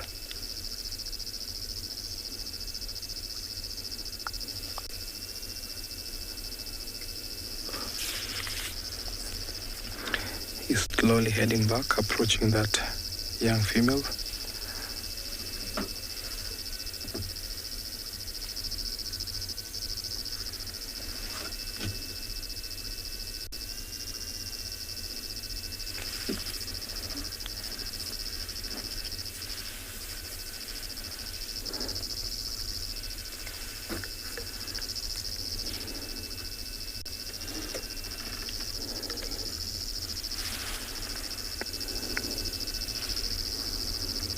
Sometimes they always walk away or run, so the bulls have to keep on following them. She's following her mother, and the young calf is also coming to join in.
Didn't get the name quite clearly, but with the bull's heart, the matriarch, sometimes the matriarchs will come in defense for members of the family when a bull walks into the herd.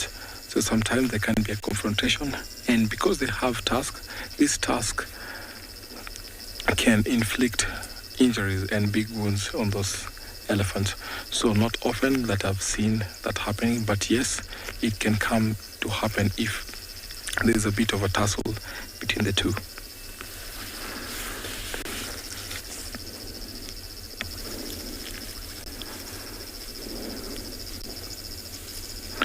So this bull is going to keep an eye, is going to court this female for several days, because estrus elephants go about to sometimes even 4 or 5 weeks, but then ovulation lasts for about 4 days.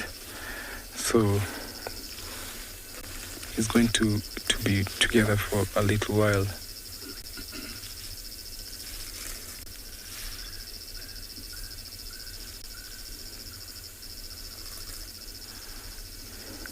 see a young bull from the bachelor herd approaching that young cow, and you can see the big older bull is going in his hard defense, wants to keep him off. Very interesting behavior. So that is what we're talking about, mating etiquette. So you're not allowed to mate when these older bulls are present here. So that young bull will also learn from observing, and of course, hierarchy determines who's going to mate.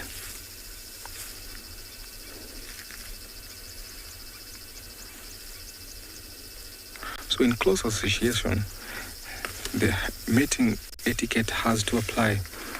And so in future, when that younger bull becomes dominant and has hierarchy in a bachelor herd, he'll do the same. So I'm just going to back up a little bit for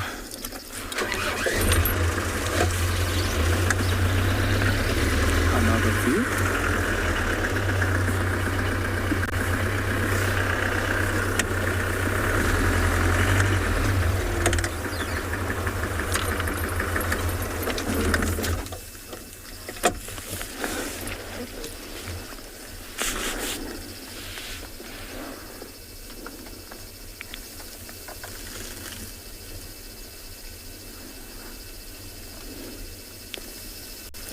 The communication that went through is keep off. You can see that younger bull has just walked a few meters from this old bull.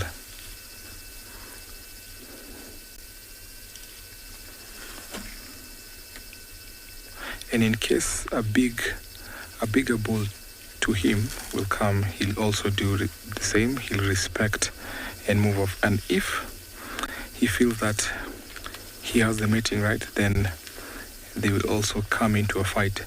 So dominance and hierarchy comes from bulls fighting.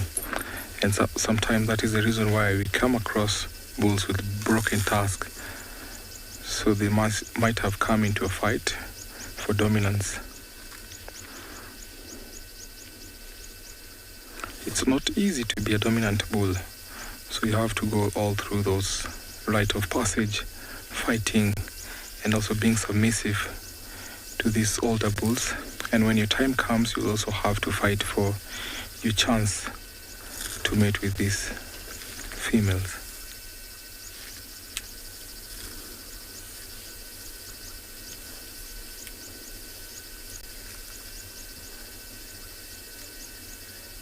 He's slowly approaching and then sniffing her genitalia.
think it's still going to take a little bit of time before they mate again.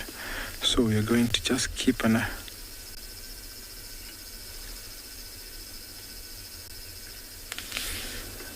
African bush. Do elephants have specific breeding season? I would say I've seen that happen during May in places where we have adequate rain and also food. So the availability of food is also what determines what time elephant will come into season. So I've seen just after the rains, you see that elephants will come into season.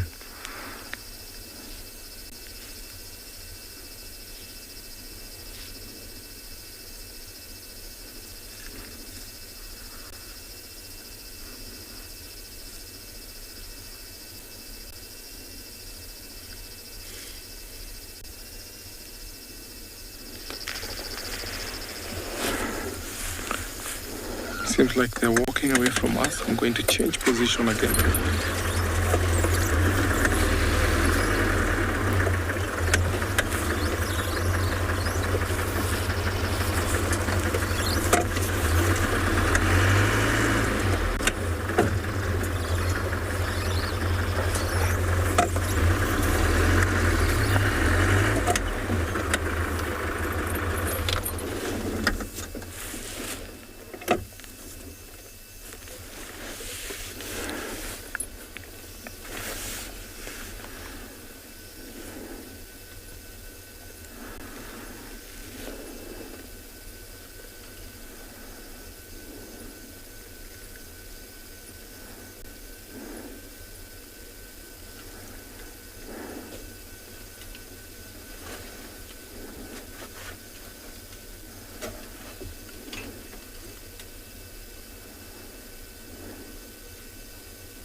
That's the young female. You can see how she's following the mom and the brother because they never leave the natal herd. So that young elephant will also never leave this herd. So that the female actually never walk away from their matriarchs because they learn from observing. They're being taught by their mothers and also the big matriarchs. So it's also very important when they hang around these matriarchs.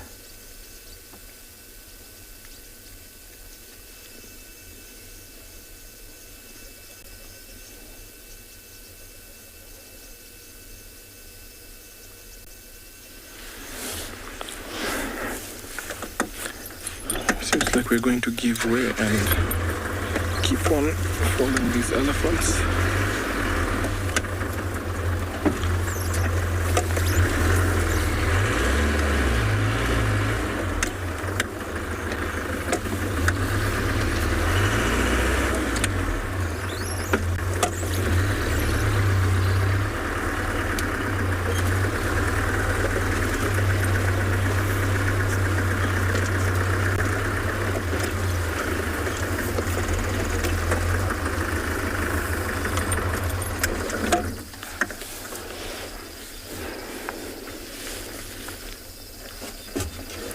I can see the young bull trying his luck, but with the big bull's presence, I'm sure he's not going to win.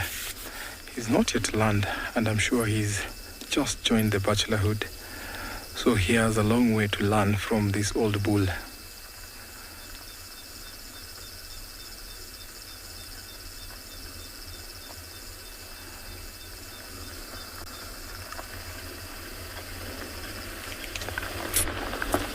It's always very interesting observing such a behavior.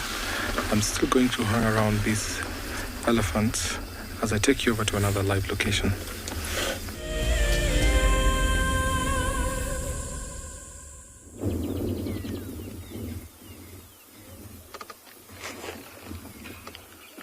Well, we've managed to find some tall horses. Nice group of what looks like a male giraffe out here, so a little bachelor herd. And then just having somebody to associate oneself with out here. A bit of socialization is very important. But yeah, it looks like a group of males. You see the one just going out of view. Now, if you look slightly to the left-hand side of the one walking through the beautiful canopy, that's another dark and very mature bull in the background. Busy getting a late afternoon feed. Obviously, these trees, previously known as acacia, now they are now known as Vichilia, play a vital role. See the calf there, the young one, David, just to the left there. Play a vital role when it comes to nourishment for a lot of species out here. You can see even that small one is a male from his very straight and very thick ossicones. Oh, and so green.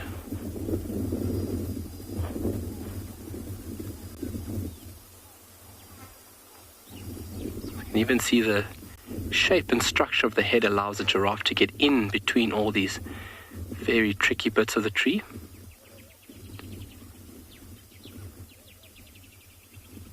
Beautiful light coming through there on the mane and through the bushes, through the leaves itself. But a beautiful scene that we've got going on here at the moment.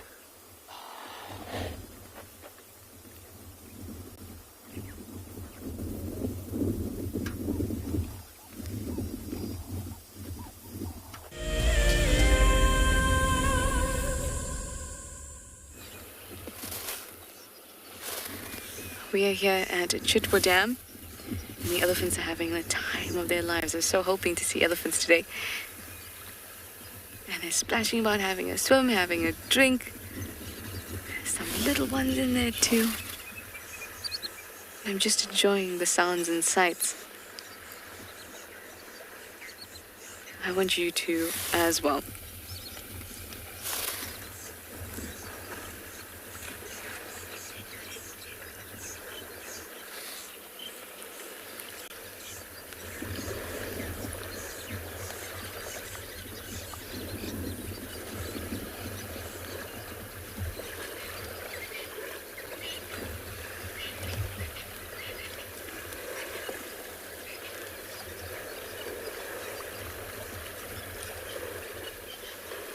Isn't that sound just magnificent?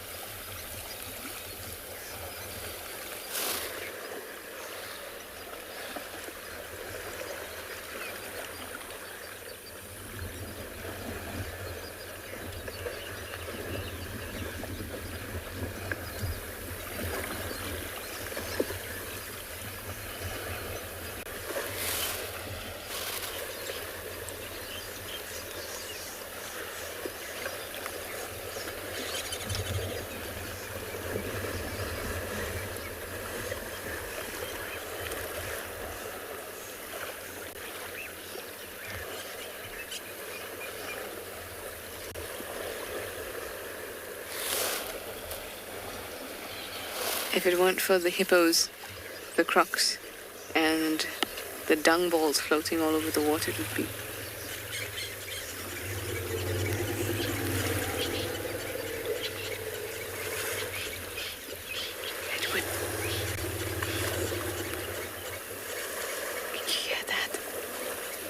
say it would be very enticing apart from those things. They're talking and communicating. Do you hear those rumbles?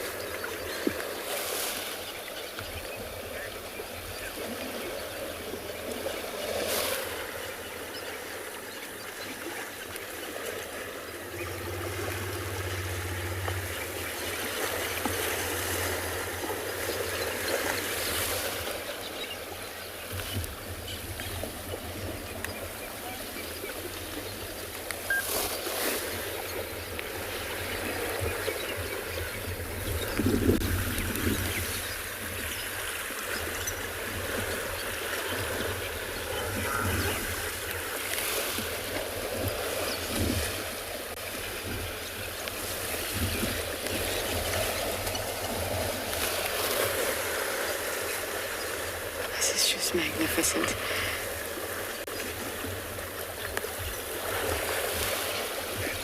Something's caught their attention. It's picking up their trunks to have a good whiff of the air. And there's also a lone impala. Looks a little bit confused. I wonder if it's another predator. Really one.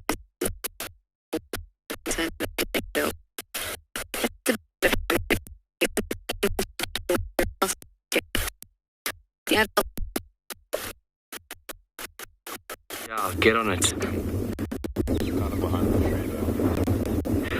Well, sorry about that, folks. We are busy enjoying these giraffe. We just changed position so we can have a better view of them. This is a very beautiful scene, and there's a lot of wattled starlings in front of us. They've just flown up into the tree. And we're just waiting for them to come back down. But this is definitely a group of male giraffe here, a bachelor herd. So it's important to have a sparring partner in a herd like this, especially if you're male, so you can practice all that you need to through your younger years before you eventually have to fight for mating rights. And a giraffe might look flamboyant at doing it. It's a very awkward, very unique style of fighting your opponent, but it can sometimes be very, very vicious. Even giraffe dying sometimes from very, very high impact blows. But now everybody is relaxed. Where do you have the springbok? Ah, there you are. Beautiful springbok. David's put into view for us. David, you sure those aren't impala? But how beautiful is the scene in between the springbok, and you can see the thick trunks of that tree absolutely covered with leaves. Are you on that one, Dave? The one with the springbok are? Yeah, wow.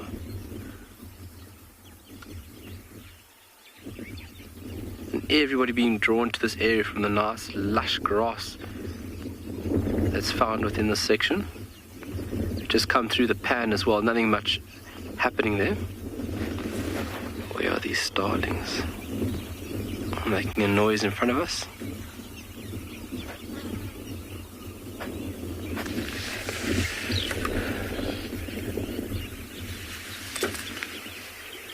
Yo, the wildebeest running.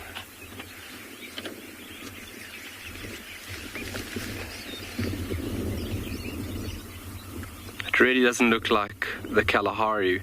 Oh, they're busy running. Are you on the springbok, Dave? Yep. Beautiful. Look at that. What a scene. It just moved off fairly quickly there. Might have been a little disturbance. Obviously not a massive threat. You can see the distance that they've moved from isn't great. So something spooked one, and if one runs, they all run. So this will be a little harem over here. One male, quite a lot of ladies. And through certain periods they can form very large herds. Especially other individuals from the gazelle family found in East Africa. Really beautiful animals.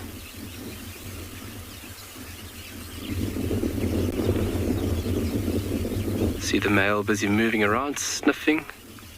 Look at his tail is erect. Bit of courtship behavior going on there.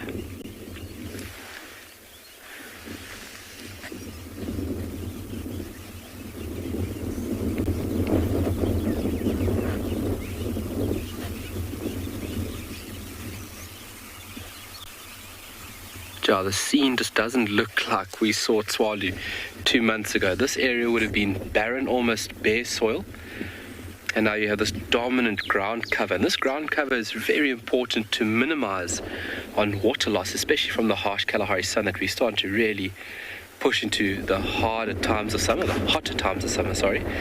And this ground cover is very important to minimize on evaporation, especially the water that's sitting in between the grains of soil. And it just doesn't look like I'm on Tswalu at the moment. It feels like I'm in East Africa. I'm on a sea Isaac or Tim rocking around the corner.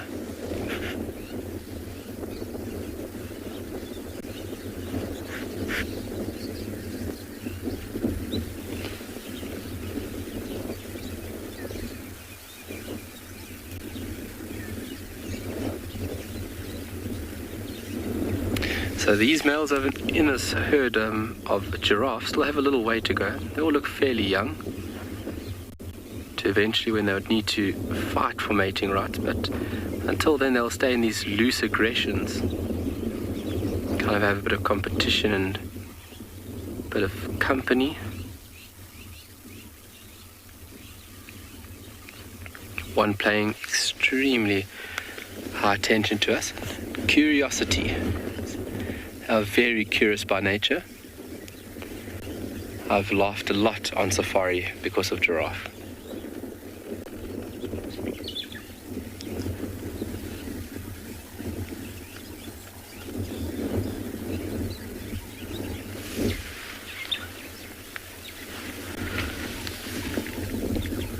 Yeah, but watching these springbuck over here, it's a very nice area. It's semi-open. So if there's any predators that are to come into this area, hopefully they'll be drawn into the activity of these primary consumers. And then we would be in the perfect spot for some high-powered action. Obviously, you have to be quick enough and skillful enough to catch a springbuck, because a springbuck is extremely agile and fast. I mean, a little antelope clocking nearly 80-odd kilometers an hour. You'd never think from those small little legs that it can propel itself that fast.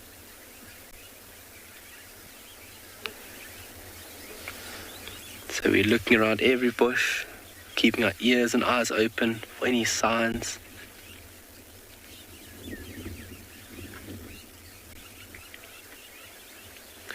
Say, do giraffes ever eat grass? No, not by my experience. They would come down to the ground, to the lower sections where you would find grass, to pick up bones. Osteophagy, it's consuming of bone, the practice of eating bone. But eating grass, no, not really. It's a very small, mediocre morsel for a giraffe in comparison to what it can obviously consume in these higher levels of trees. And that's also where they are eliminating competition as well. When you have a height advantage, you really are higher than other browsing animals, so you do definitely have a big advantage when it comes to feeding off the trees. So coming down for grass, no. And it's a very dangerous thing. Coming down like that, you put yourself at high risk to being caught by a predator, because that's when a giraffe is most vulnerable, when it's drinking or if it is resting. So they sit down and they tuck their legs in just like a horse would or like a cow would, but their head must remain upright all the time. So, feeding on grass is just not worth the risk, and it's just not worth the energy output. So if you ever see a giraffe coming down, it's more than likely smelling something, very curious, or picking up that of a bone. Obviously, calcium is a big, important factor for them. So consuming of bone, osteophagy, obviously to help with skeletal development. So grass, no, but trees, definitely. They are pure browsing animals. Wow, beautiful.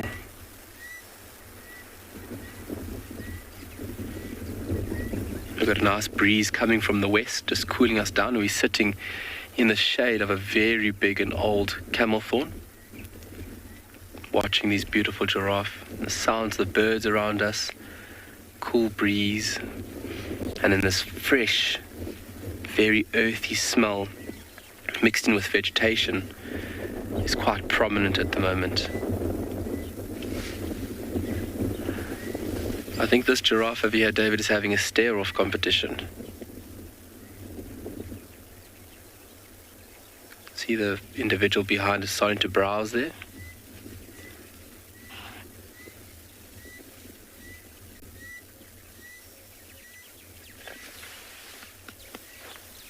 And so once a giraffe browses on a tree like it, obviously its response is quite incredible. It can sense that it's being attacked. So altering the chemicals within the leaves obviously remarkable to deter this browsing animal. But then as well as it releases certain compounds, one could be ethanol, that is an early warning system for trees downwind. So it's almost like a buddy out to inform the tree downwind that you should start increasing your tannin levels to deter these browsing animals. So when you find browsing animals, they tend to move, not all the time, but tend to move upwind so that they have more available time feeding on a tree before it actually responds and starts upping the levels of tannins.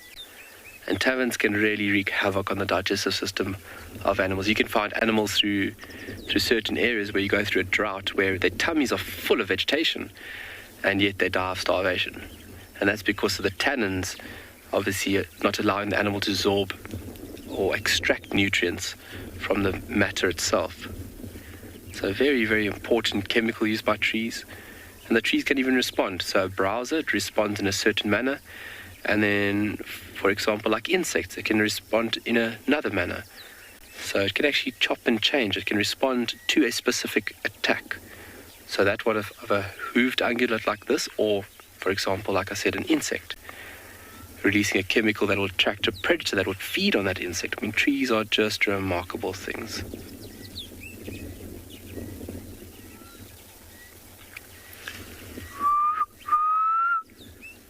A cuckoo north of us, just busy calling. Sure. And you can see they're moving almost directly due west, straight into the wind. Because the chemicals that tree's releasing now would be blowing towards us.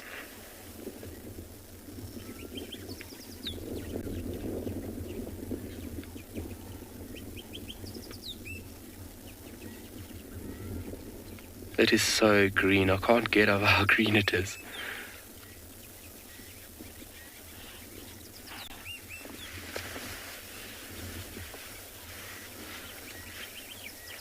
What could attack a giraffe at Tswalu? The only thing that would be able to attack a giraffe at Tswalu would be a lion.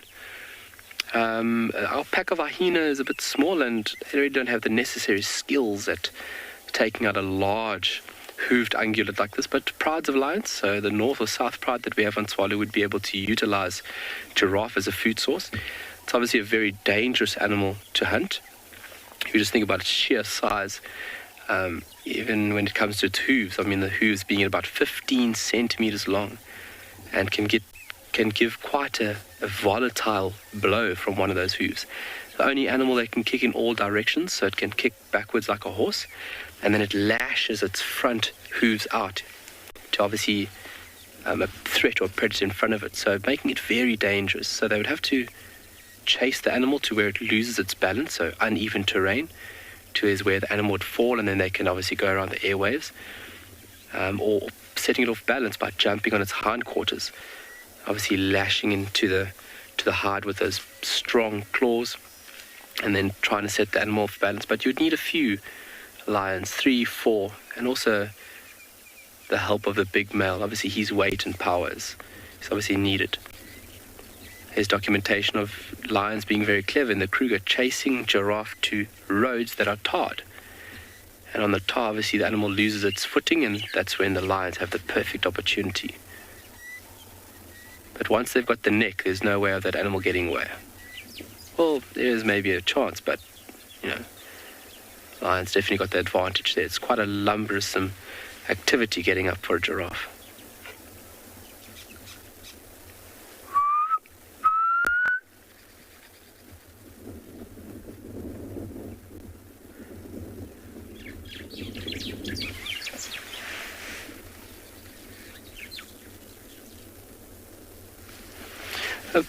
Basher, did giraffes ever disturb birds' nests? Very intriguing question. I'm sure there's a little bit of disturbance here and there when they're browsing around, that of a white-browed sparrowweaver or maybe a Kalahari scrub robin nest. But birds can act quite aggressively. For their small size in comparison to something like a giraffe, they can be quite aggressive. Something like a fork-tailed drongo as well will not hesitate at dive bombing and mobbing a big animal like this that has come too close to its nest.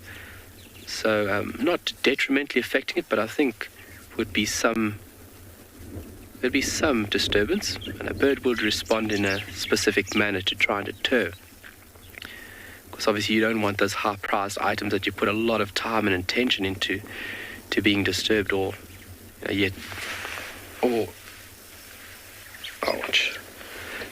or being hurt, yeah.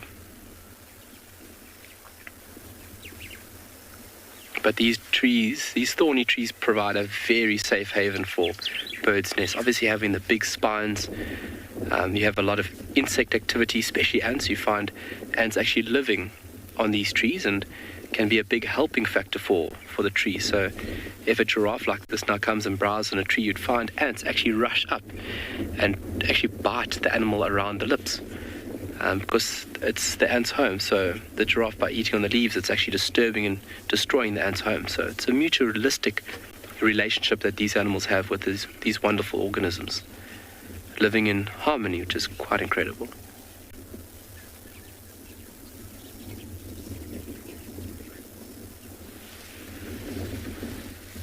All right, for now we're going to send you off to one of our colleagues, and we'll see you in a bit.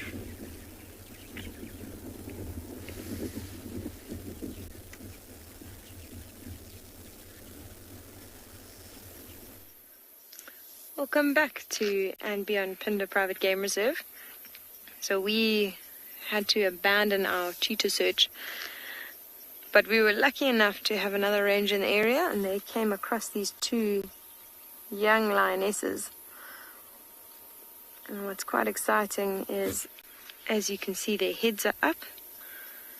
They're breathing quite heavily, and it's just because it's been a very, very hot day. So that's their way of cooling themselves. You can see that belly rise and fall. Also have a look. She's opening her mouth now. As there's a bit of a breeze, it will sort of pass over her tongue and the inside of her cheeks, and those membranes give off heat very easily. So it's a way that they cool themselves down, panting heavily and keeping their mouths open. I'm sure you've seen, many domestic cats or dogs do the exact same. But they're showing all the promising signs that perhaps they might get up just now and move. They're not flat out. What we're hoping to see is some yawning, some grooming. But I have a feeling they might give us a bit of a show. Now, these two members here, if you have a look at these two lions, you can see that their heads aren't massive. They're still a bit small compared to the other lions that I'm sure you've been seeing on drive today. And we know that due to that they are less than 7 years old, because their heads will continue to grow till they're about 7. And then we look at other things to age them. If we look at the back lioness, you can see that she's got some spots on her back right leg. Those will fade with age, more prominently in males than females, but they age with time with females. And you can see they're still quite prominent, showing she's a bit of a younger lioness. Then we look at their faces. There's no scars. The noses are still very pink. The ears are in very good condition. And that's all showing us that they're younger lionesses. So these two have separated from the pride. Now they would do that from anywhere from about 2.5 to 3. And that's because they reach breeding age at that stage. They'll start hunting from about 2 years old, and they'll be quite efficient by about 2.5. So these two are actually just a bit over 3 years old, a little bit older than 3. But they haven't left the pride to mate at the moment. They've gone off because the pride at the moment is quite big. It's got 2 main lionesses, the alpha lionesses, which are older and therefore more dominant. And they each have a few cubs, a total of 5 cubs. And at Phinda, our lions don't tend to hunt bigger game. We've got much easier animals for them to prey on, like wildebeest, sometimes zebra, and sometimes even generally the smaller things like impala and yala and warthog. They'll feed on more. And you can imagine when 7 lions have already had their fill, the cubs will eat first, the mothers will eat after, and there won't be much left for these 2 lionesses here. So for their own benefit, they've left mountain pride for now. It's not as if they will have a fight if they come across the pride. They might even stick with them for a while. But they've decided to go off and hunt for themselves. Just that way they get to actually feed far more regularly. And what's quite interesting is they have gone into a different section of the territory than the other lions are at the moment. And I think that's just because they know if they were to make a kill close to the pride would still come in and feed. And then they would, again, be left out a little bit.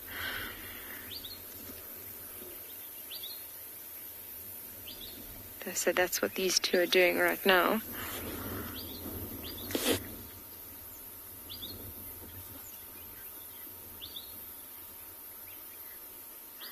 Dela, you know what? It is something about that stare that seems to look right through your soul. They've got the most beautiful yellow eyes, these lions. And actually, that just now I moved around a bit in the vehicle, and the one lioness looks straight at me, and you do always get a bit of a foreboding sense. But they are stunning animals.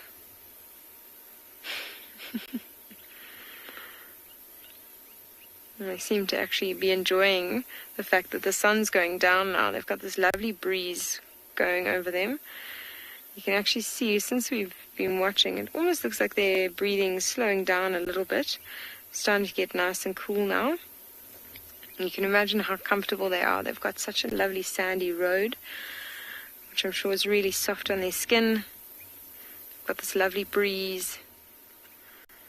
They're not particularly hungry. If we're looking at that one at the back, you can see that the belly's still protruding a little bit. I wouldn't say they're very full because it's starting to go a little bit concave towards the hips. But they're certainly not starving. With lions being opportunistic hunters, they don't have to wait until they're hungry to go and hunt like a cheetah generally would. In fact, even while they're lying here, if they were to smell some sort of animal in one of these thickets, or even pick their heads up and see one crossing up ahead, they might even take that opportunity to try and hunt. And in fact, it doesn't matter how full a lion is. If they see a warthog, which I think is their favorite food, they will almost certainly try and hunt it every time.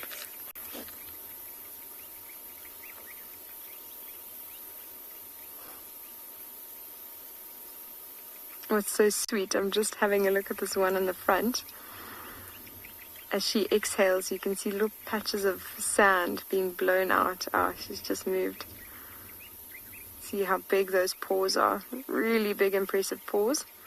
It's quite nice. We can see the difference between the front and the back. So if we have a look at the front, quite a bit bigger than the paws at the back. And that's the same with lion and leopard. And it's because they need, to have a bit more power in the front. They've got really heavy heads, so they have a bit more weight in the front of their bodies. When they go in for the kill, they'll often use those front arms more than their back legs, to grip onto animals, to try and pull them down. So they've got bigger front paws. It's the opposite with cheetah, who actually have bigger back pads, and it's because their main weapon is speed rather than strength. And so they need bigger back pads because they need to push off of their back feet as they run. So it's one of the little differences next time you're having a look at lion tracks. Know that the bigger one's always the front foot.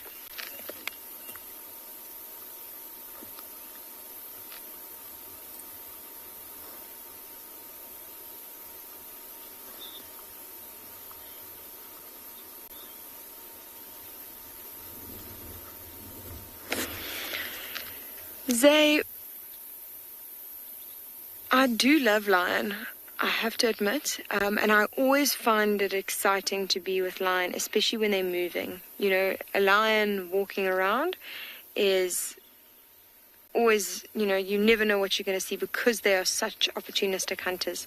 So if you're ever looking for like an exciting sort of afternoon and you know that there's a good chance that the lions are going to get up and move, I always recommend trying to look for them. In terms of one of my favorite animals, they're certainly up there. I can't say that they're at the top of my list.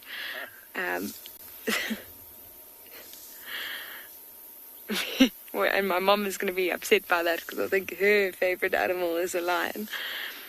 But probably at the top of my list has always been elephant. I find them absolutely unbelievable. And yeah, I can just spend a whole afternoon sitting around elephant and watching their behavior and not get bored in the slightest. So certainly up there, but maybe not my favorite ones.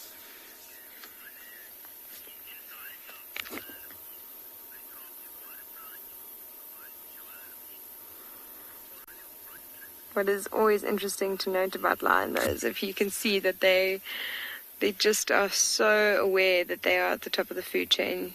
You can see these two, even though they're younger lionesses, like nothing's disturbed them. When they rest, their eyes are shut. They are actually very alert still. You can see those ears flicking every now and then. That's just flicking for flies. But they've got incredible hearing. Those hairs that we can see sticking out actually funnel sound down. And it's such an unbelievable hearing to the point that we can't even believe. We wouldn't be able to sort of imagine how good their hearing is. And so if you ever hear, if something walks past and maybe breaks a branch or rustles some leaves, they'll be up straight away. So they are quite alert even when they're resting like this. But you can see that they're not very fazed about anything that could come along and be like a potential threat for them.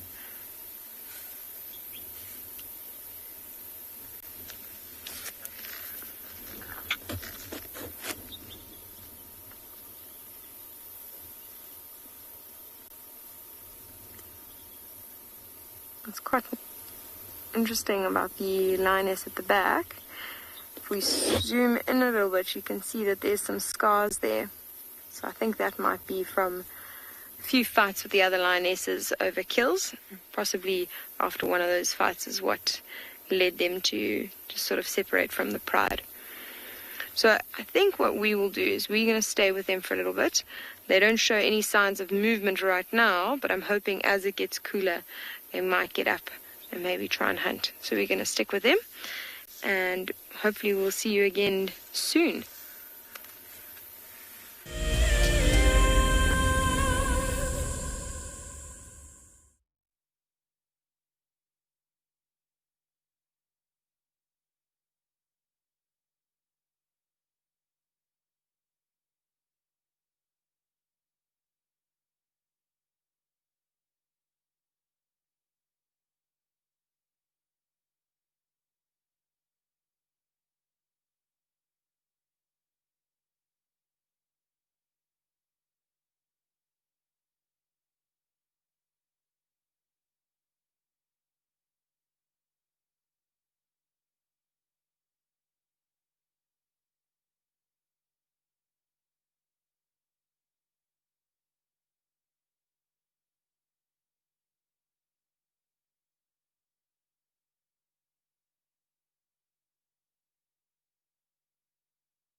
Welcome back. A lovely Sable bull has decided to join us on this very grassy green patch. Looks like you can't see what he's doing. is chomping away. So he's got a funny horn there as well. That's more than likely happened when he was a bit younger, when his horns were still developing.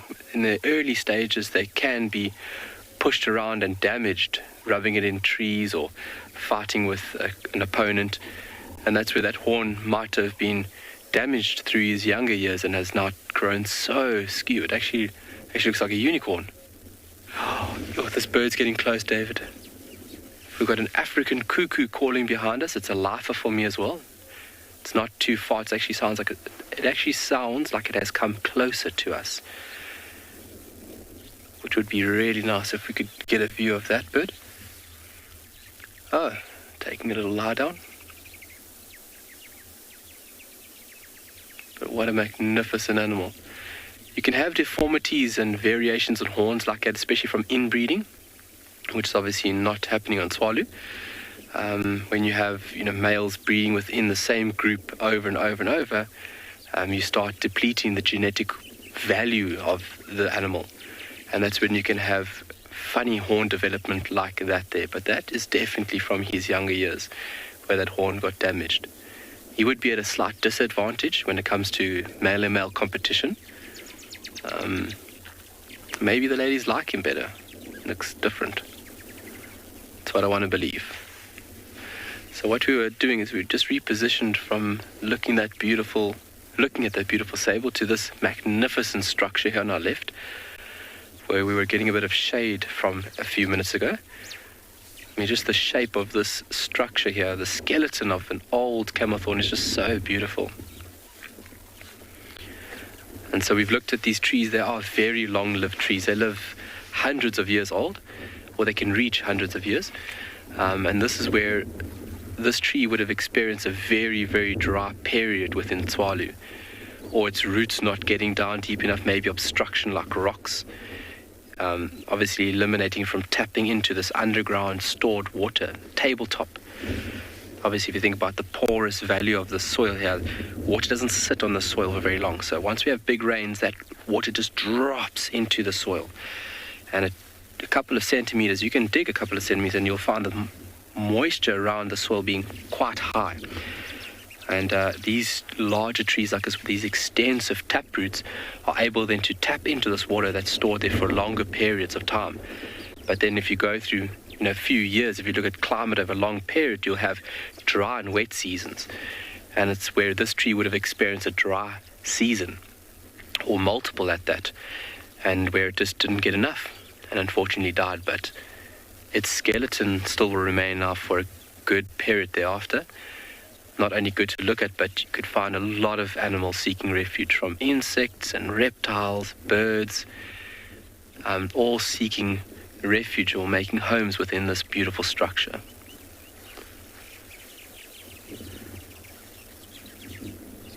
Afternoon is starting to taper down, starting to get a bit cooler. I know that because David's getting closer towards me for a bit of warmth. I wish. It's beautiful on the right hand side. Let's take a look at those white sparrow weavers.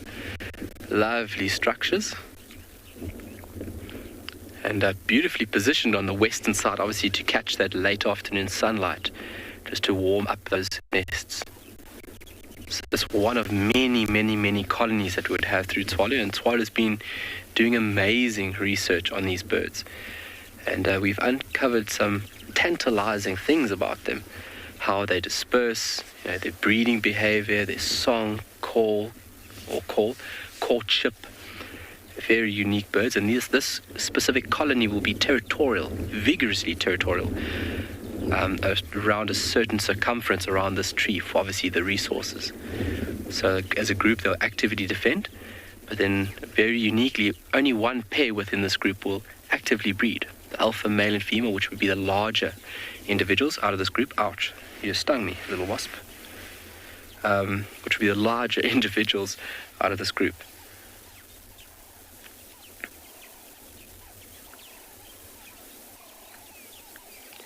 Hear the chattering of the starlings in the distance. And that ring-necked dove busy calling out their Botswana. Do.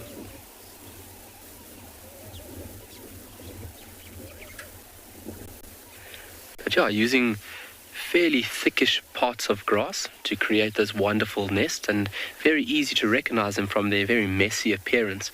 When it comes to birds and them making nests, they can be very meticulous, making sure that the nest is as neat as possible, especially if you go into other species of weaver like southern masked weaver or lesser weaver. They're very meticulous when it comes to tidiness. Whereas these guys really don't mind a bit of a messy structure, as long as it's secure enough to support the female and as well as the chicks. That's what they are. That's what they are. Oh, they're after. Oh, Sable's moving along, eh?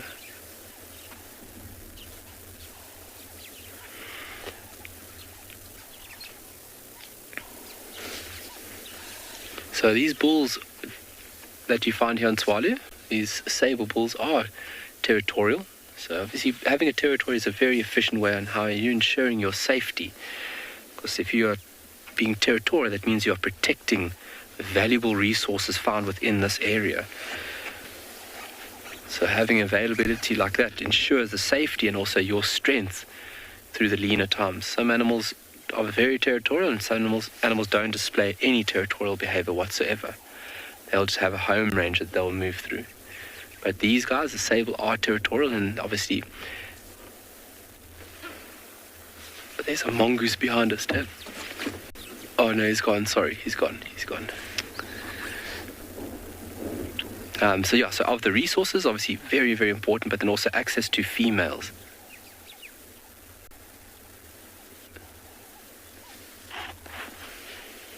Any protection? My left and right bicep, 2 guns on board all the time. If we're counting David's, 4 guns all the time. When we are on safari, we do carry a form of protection. That is in case the unlikely event that things really go bad, but you never ever want that as a guide. It's obviously your worst nightmare. But when we do a general bushwalk, obviously very important, safety. That is number one. No matter what you do, if it's out here in the bush or in a factory or just walking in the street, safety. So if we do a general bushwalk, then my weapon will come with me, obviously, just as an extra form of protection. But you would do everything in your power never to use a weapon. We train as if we do not have a weapon. So you walk in the bush with the greatest and utmost respect for everything. Because when you're on foot out here, or even in the vehicle, you really understand we are small and insignificant in comparison to everything around here. Especially if you have the luxury of getting up close and personal with elephants. You'd find out very quickly that you are very, very small. But walking through this stuff over here and being on foot is a very special thing. Being on that over there and really getting down and dirty and exploring all the little wonders of this magical land. So we're just scanning around, see David's moving around. We're just scanning around for any predators coming to this area. We've got the springbuck moving slightly southwest, and we're just scanning in between all this undergrowth to see if anything's sneaking up here. It's a brilliant place for a predator to launch an attack. Obviously cover and getting as close as possible is very, very important to be successful. I mean, cheetah that need to get within 40 meters. I would like to see an average human getting within 40 meters of an antelope. Their senses are finely tuned into this amazing landscape. The shadows casting long copies of the trees. Just long shadows.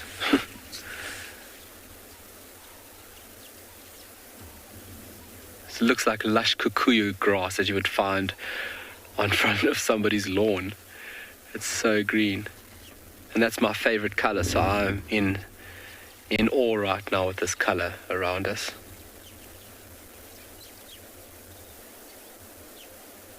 But hopefully we are on track for a wet season. So if you look at the annual rainfall of Tswalu, if you look at it a year, it's only about 400 mils per annum, which is tiny in comparison to most places. So already we've had 2 or 3 good spells of about 30 odd millimeters, which is great just to kickstart the growth. If you look at the growth of trees, and especially grass, you need, especially for the savanna biome which we are in, you need short increments of rain throughout the season. So then what you're having is that you're having rain and you're having large growth, and then after the growth period you have flowering and then seeding. And the grass and especially trees need time in order to reach maximum growth, and that obviously feeds everything. Primary production out here is vital in how everything sustains itself. Without these green items around us, nothing works, nothing gets driven. So you think about insects, you think about hoofed ungulates, they eat the primary production and they become food in turn for higher up on the food chain, species high up on the food chain.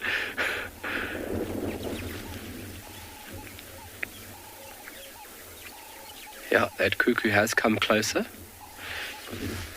And a very beautiful bird, and something that I obviously really want to see.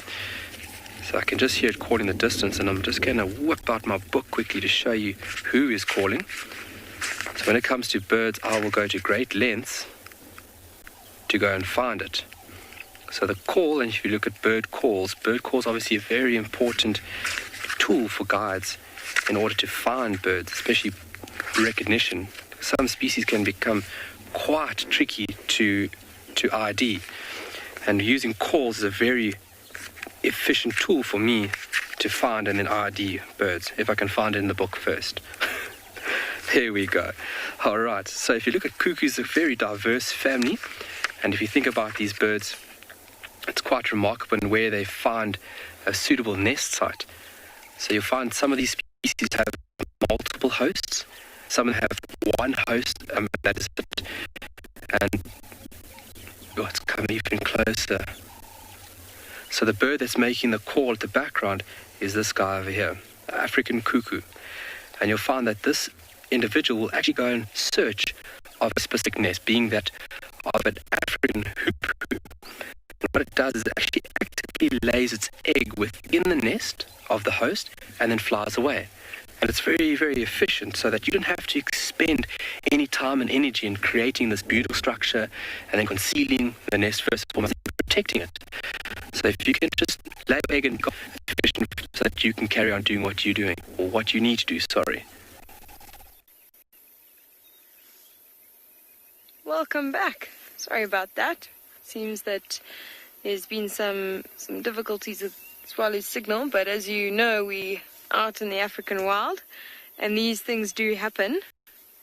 Luckily, we've still got our lions that are quite sleeping very soundly right in front of us. So actually, it's almost as if they heard me saying, oh, let's hope that they get up, and they're showing all the right signs, and then they did the exact opposite and decided to have a little cat nap, as one would say.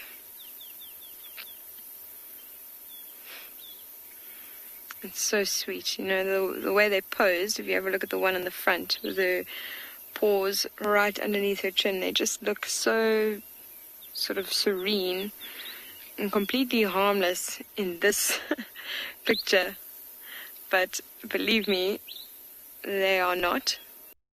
And anyone who's ever come across lion on foot know exactly how intimidating they can be when they growl. Actually, they've got such a deep, and I think even if you've never ever heard that growl before, the second you hear it, you go, that's lion. So they certainly aren't as harmless as they look. It's quite lovely to see the contrast, but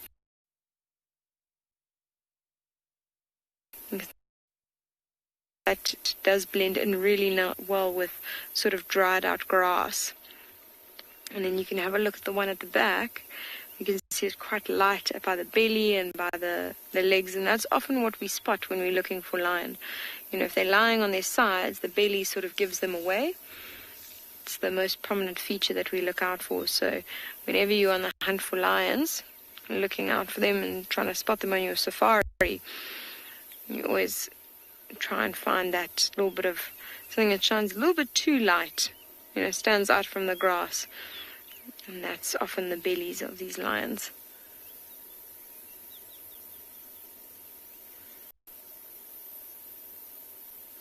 as it's starting to cool down, we're starting to have a few more birds calling around us.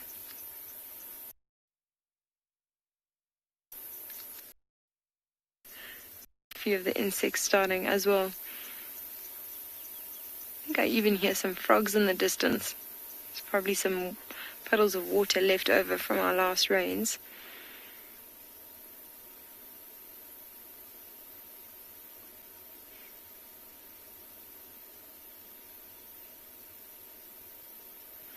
It'll be interesting to actually find out what happens tomorrow with these two lionesses. Because I imagine that they've actually become quite efficient hunters. You know, they've been away from the pride for a matter of months already. You know, they've separated ever since those cubs really started to grow up and feed quite a bit. It was almost an instant separation. And, you know, from probably relying more on the older lionesses to take the lead in hunts, they would have had to develop that skill to the point where they're now completely self-sufficient. And it would really be interesting to see their hunting styles and techniques, if they've learnt to hunt as a group together, or if they're still more sort of pick an animal by themselves and go for it that way. I imagine that it would sort of more be determined by the situation itself. You know, these techniques are quite instinctual, and also they do start learning from observing the other lionesses in the pride from very, very young. It's actually quite sweet. Often the cubs do come along for the hunts and are told to sort of stay off to the side. They don't always listen, and they end up ruining them more often than not. But I think they would have learned all those techniques and probably just employ them as and when needed. So we're starting to lose the light, but we might stick around for another little bit, and hopefully they get up and move. But we're going to send you to another live location.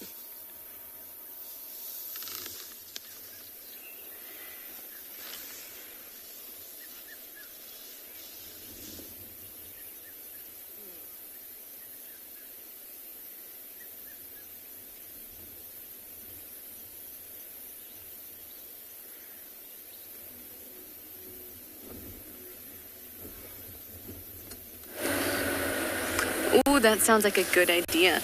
Now will be the time that they'll start to move about and some interesting things can happen.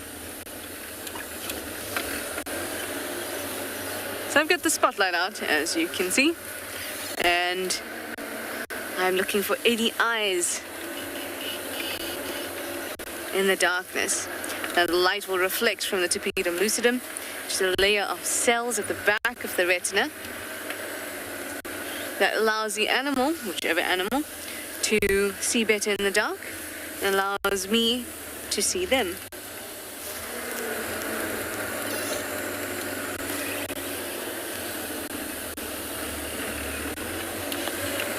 I'd love to see an owl, or some owls, pearl-spotted owl. I haven't seen a pearl-spotted owl in such a long time.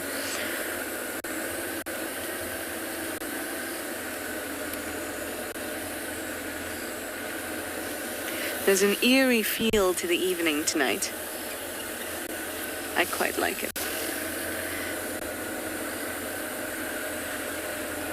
Hopefully that means that we'll get some sort of special sighting. You can always have your hopes up. I always do. I certainly do. Every evening.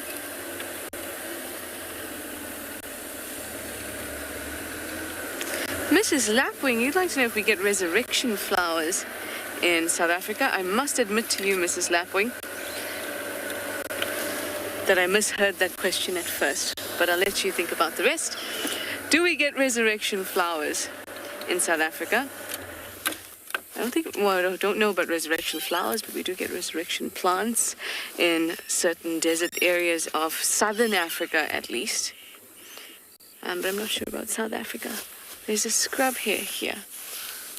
Will we be able to see our scrub hare?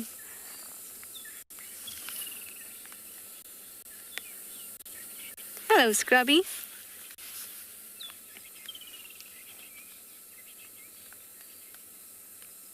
It looks a little bit nervous. I think it's also feeling the eerie chill of this evening. Only in an atmospheric sense, because it certainly isn't chilly from a temperature perspective. Look at those wide eyes. Large, large pupils. This is what I'd be looking at when I have my spotlight out. Those large pupils would look like bright dots shining back at me.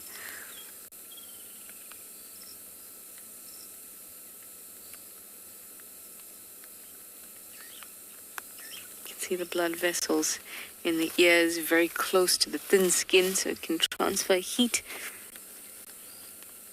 dissipate heat very quickly.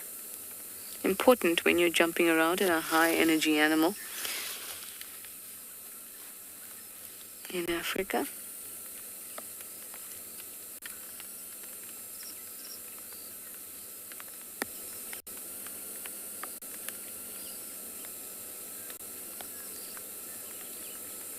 Oh, it's flexing for us. Oh no, just readjusting.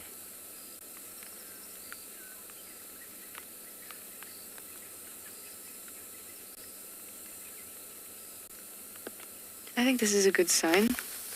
Remember the time when we used to collect how many scrub hairs we could put on camera before the end of drive?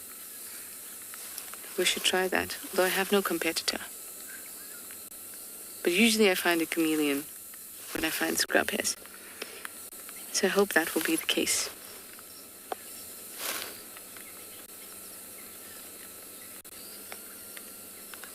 Shame it looks so nervous. But it's so well hidden.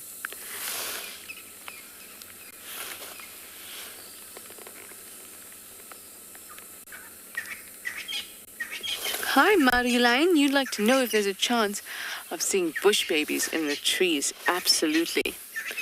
The difficulty comes with putting them on camera because they move so quickly and they jump so quickly. But we could definitely see them. Around our rooms at camp, that's where I've had my best bush baby sighting. One jumped right onto the tree in front of my room, right in front of my face, and stared at me, and I stared at it. We were sitting outside, and then James comes out with his guitar, and he starts playing to the bush baby. The bush baby promptly jumped away. And he said maybe he doesn't like music. And then he went back inside his room. We have great fun at camp, clearly. Scrub hairs also come past. Had a wonderful civet sighting sitting on my stoep as well. Really nice nocturnal creatures that we don't get to see because we don't stay out that late and don't spend enough time in the darkness to be able to invest in driving enough roads and, exploring enough space to be able to see them. So a lot of the time our best nocturnal creature sightings are at camp or outside our rooms. Oh, look at that. Good clean.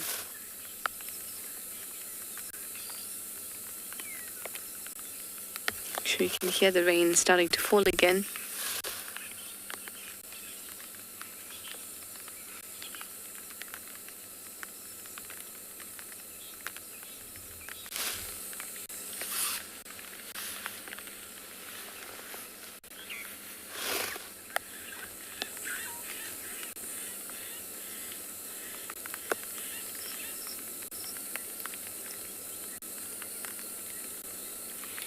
Wonderful sounds. Starlings, crickets, cicadas, frogs.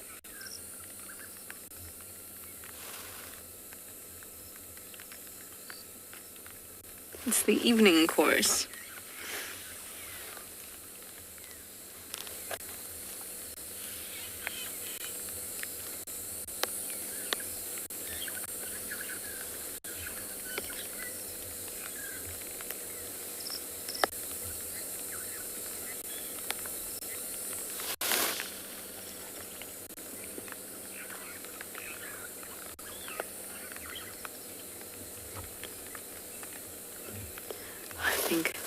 Let us move on from our scrub here. It's getting a little dark to view it in all its glory. And the next step, of course, being counting more scrub hairs that I can find. Or that elusive chameleon. It's just not been my chameleon week, has it?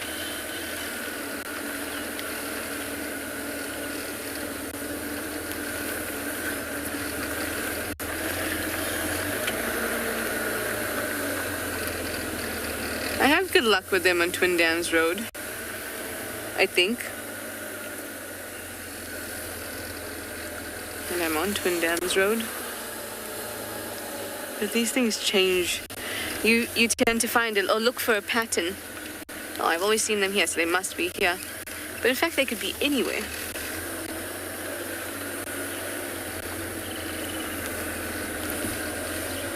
And given today's underwhelming weather for a chameleon, perhaps they're all at the bottom of the shrubs.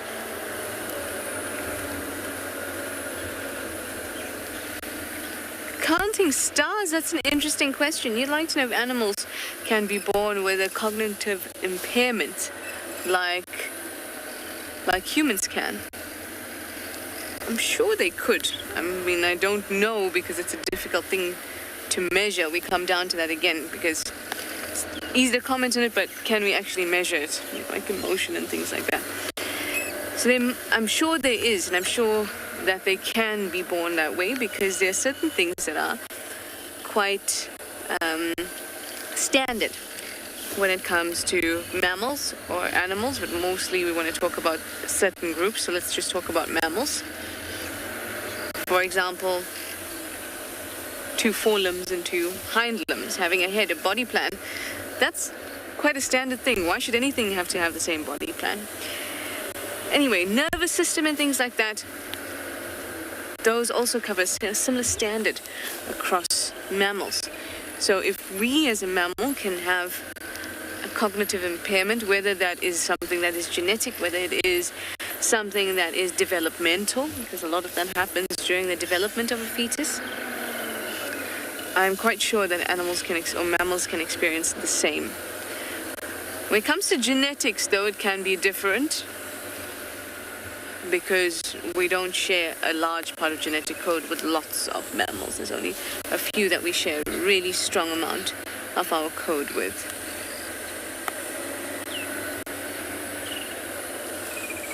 Here, the woodland kingfisher.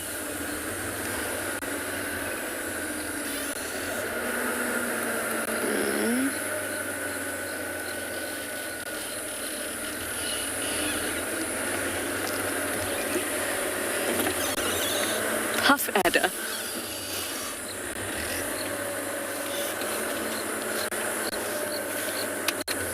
Wow.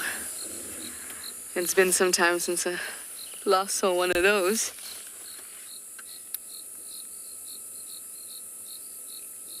Can you see it slowly moving?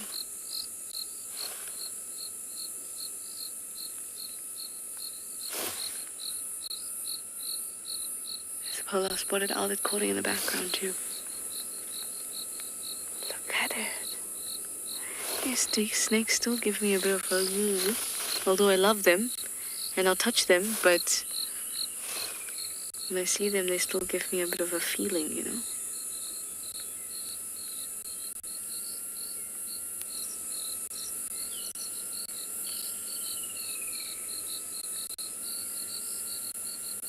So cool to watch it.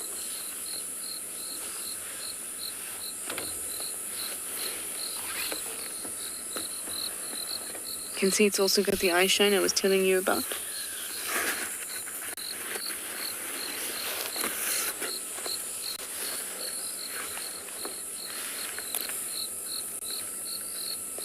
Donna, you'd like to know how many types of snakes do we get in Djuma? Lots of different types we get. Oh, the ones I've seen, boomslang, black mamba, Mozambican spitting cobra, puff adders, brown house snake,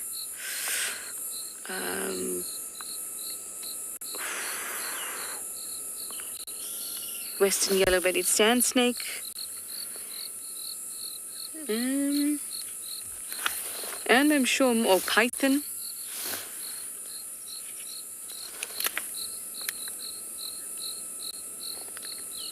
the spotted bush snake.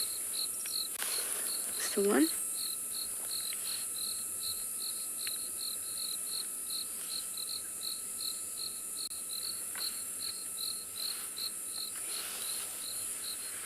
And I'm sure plenty more. Oh, blind snake. There was one in camp the other day. Oh, eastern tiger snake. That was one in the bathroom. I guess once you think about it, then I've actually seen quite a few.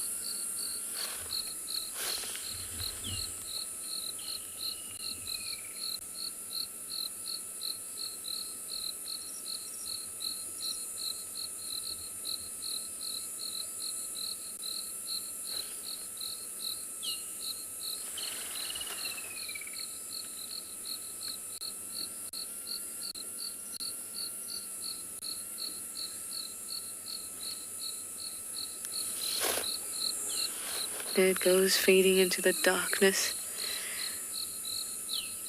with its like linear motion. See how it moves like a caterpillar? I think it moves like a caterpillar. I'm gonna let it be on its way, and we'll keep on moving too.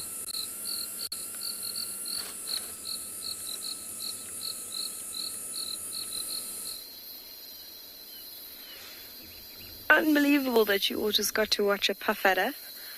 It's so wonderful to see those snakes. I do find them really beautiful. We've been sitting with these lion, and as you can see, the one is starting to show a little bit of life. What actually perked her interest was there was a hyena calling off to our left, spotted hyena. And she sort of raised her head to listen a little bit closer. Lions being, they can actually steal kills away from a hyena, ironically. More often the other way, it's the opposite way. So they've got to be alert for hyenas, because if they do make a kill, and a clan of hyenas is able to steal the kill away from them, depending on the size of the clan of the hyenas and the size of the pride of lions, the general rule of thumb is that per lioness they need about 3 hyenas to chase them off a kill. So they would need about 6 for this group, but they're quite young and experienced lionesses, so I think they could get away with quite a few less.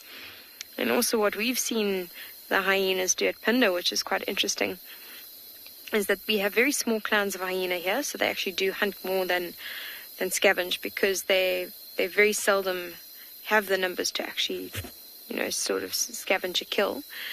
But when they do, we've noticed that they often hide just out of view, and then they do that whooping call, but they change the tone of their call, and they keep sort of whooping and changing the tone. So it sounds like there's a lot more hyenas than there actually is, and they've been able to intimidate lions off of kills by doing that. The lions feel that there's this huge clan of hyenas coming towards them from behind the thickets, and actually get intimidated off the kill by them doing that, which is quite an interesting sort of method that they use.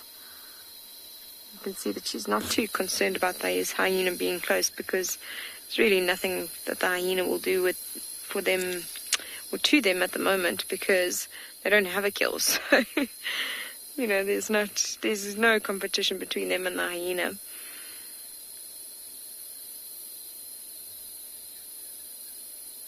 It's amazing. You can see that they are still really peaceful.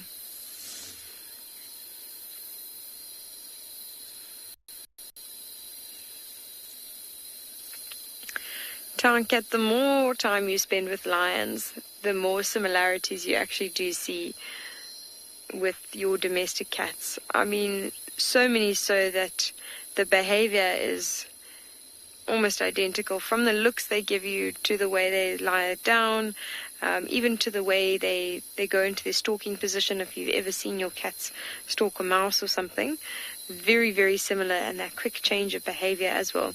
And even the greetings. I don't know if any of our viewers have any of their cats that used to headbutt them. I had a wonderful ginger cat growing up that used to show me affection by coming in and giving me a little headbutt and a little head rub. And that's something that you see quite often with prides of lion. One of the ways that they initiate contact is through that headbutt and head rub. which is really sweet. In fact, even now you can see these two lionesses aren't far away from each other, and that closeness is another way that they keep those bonds really secure.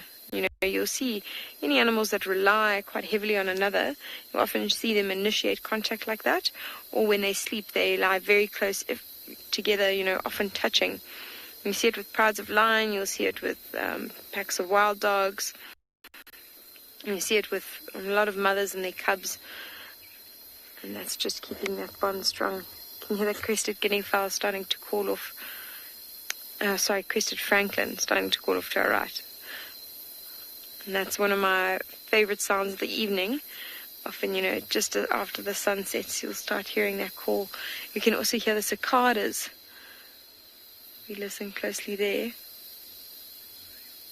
Quite an interesting way that they make that noise. They actually have an empty cavity and then manage to constrict their muscles around that cavity, creating a vibration which creates this noise.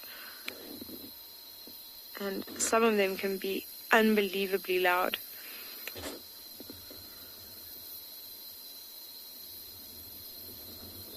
You hear the red-chested cuckoo as well going, pick my fro, pick my fro. This lioness is just opening eye watching me as soon as I whistled there. If you have a look on those eyes, you can actually see that there's a bit of white fur right underneath them. And that's an adaptation to help them hunt at night. It reflects a bit more light into their eyes. Lions actually have fantastic eyesight. They say they can see 6 times better than humans can, which is quite something. You know, if you can imagine using your binoculars, I suppose that's sort of the vision that they have most of the time. Maybe not such a zoomed in, but a very crystal clear image. And that's because they have a lot more rods than cones, which are much more receptive to light, especially at night. So incredible vision when it comes to the evening, and that's why we can see that they're not doing much.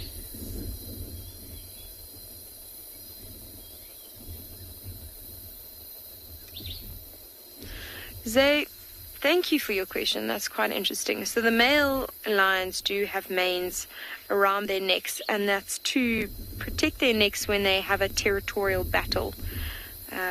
So because the male lions will actually go for the neck and try and grab onto that neck quite quickly. Quite quickly. How am I going to say that? Yeah, it's the most vulnerable part. So it's a protection. And it's a really good question as to why other cats don't have those manes.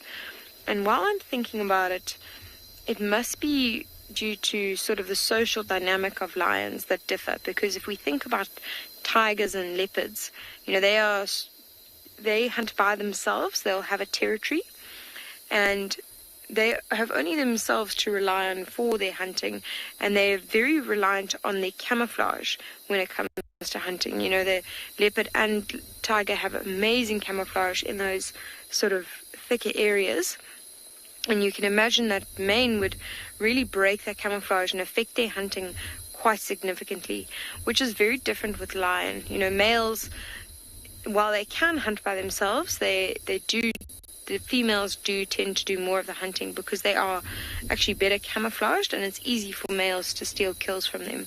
So the males can actually afford to have a bit of a break in camouflage because the lionesses will do most of the hunting, and also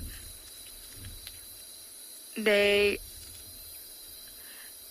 will be able to, so they'll be able to feed from the kills that the lionesses make more often, and it doesn't affect their hunting to that much of an extent, just because of the difference in social dynamic.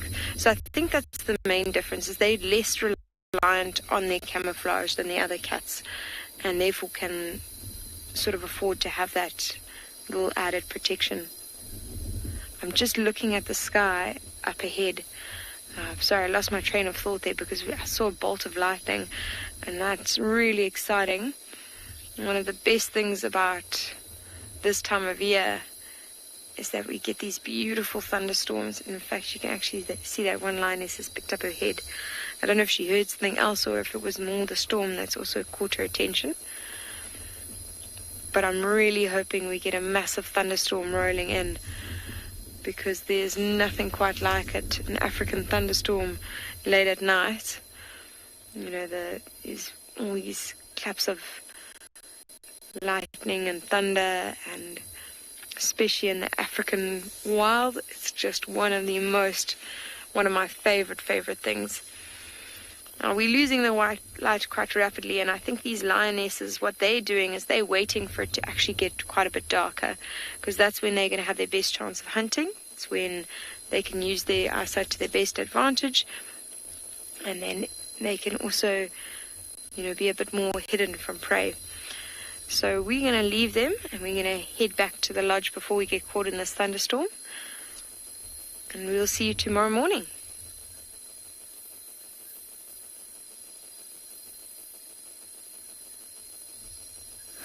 That is an excellent plan. We've also seen some lightning in the distance, and we're also hoping that a big storm rolls in. And then tomorrow, the bush will be alive with giant land snails and millipedes.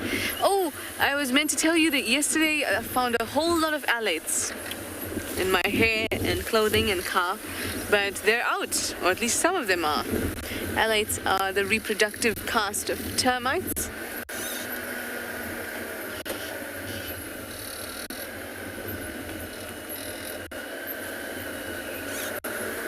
I see a little spider, but I don't think you will be able to see it in this darkness. So that reproductive caste, it goes out.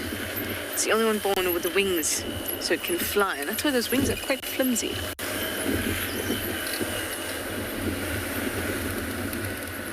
They've been flying all about, and they're a massive food source for all the animals out here, big, small, all of them. You may even find a lion sitting at a termite mound, having some termites.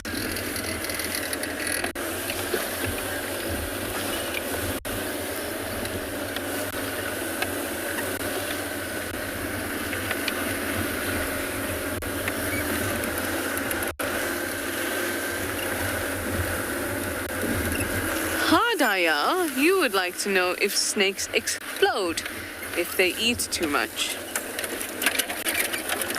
I guess amongst themselves they might say, oh, I'm exploding. But no, they do not combust when they eat too much. What does happen when they eat too much, however, is the whole digestive process gets massively slowed down.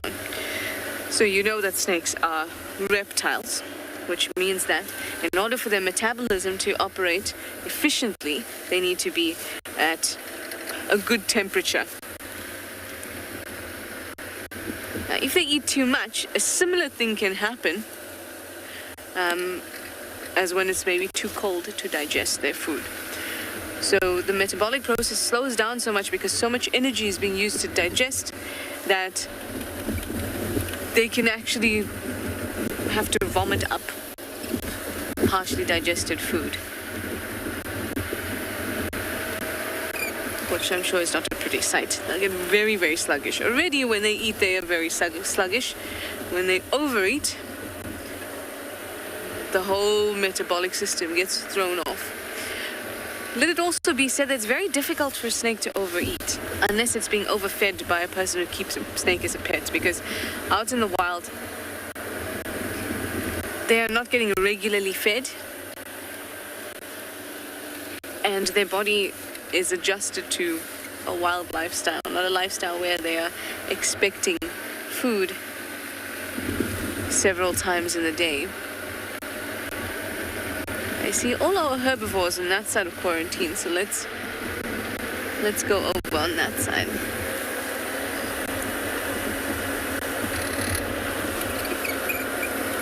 Overeating or an animal being obese and things like that is not something that's common, because it's our lifestyle that creates that situation.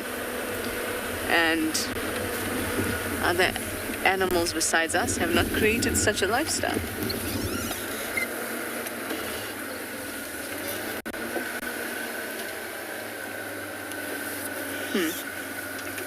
Saw something running across the ground, something small. Could have been a stray mongoose or stray squirrel.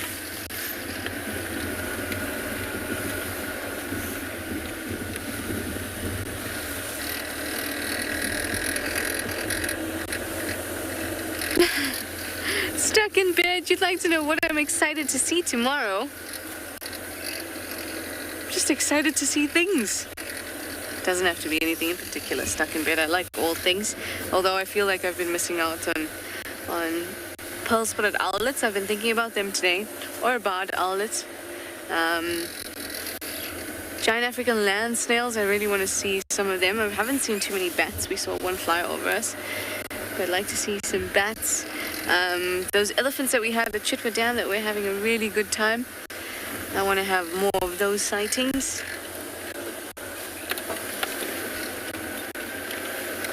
I need to see a chameleon. This week's not going to go very well if I don't spot at least one.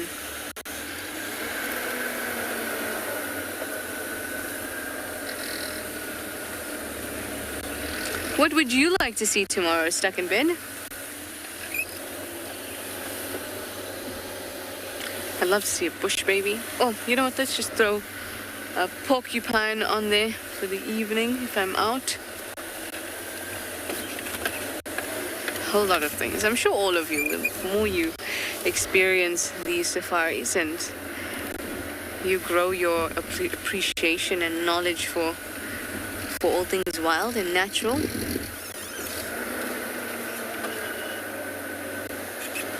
then you find everything fascinating and wonderful.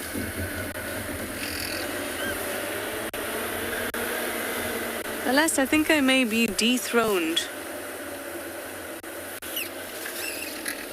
from the one who knows chameleons to the one who only knows how to use spotlight to search for them.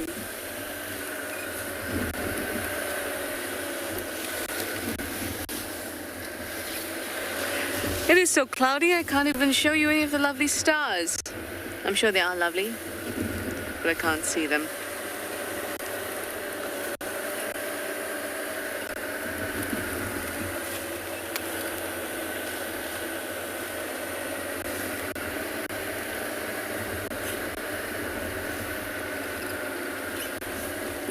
Nothing. Nothing.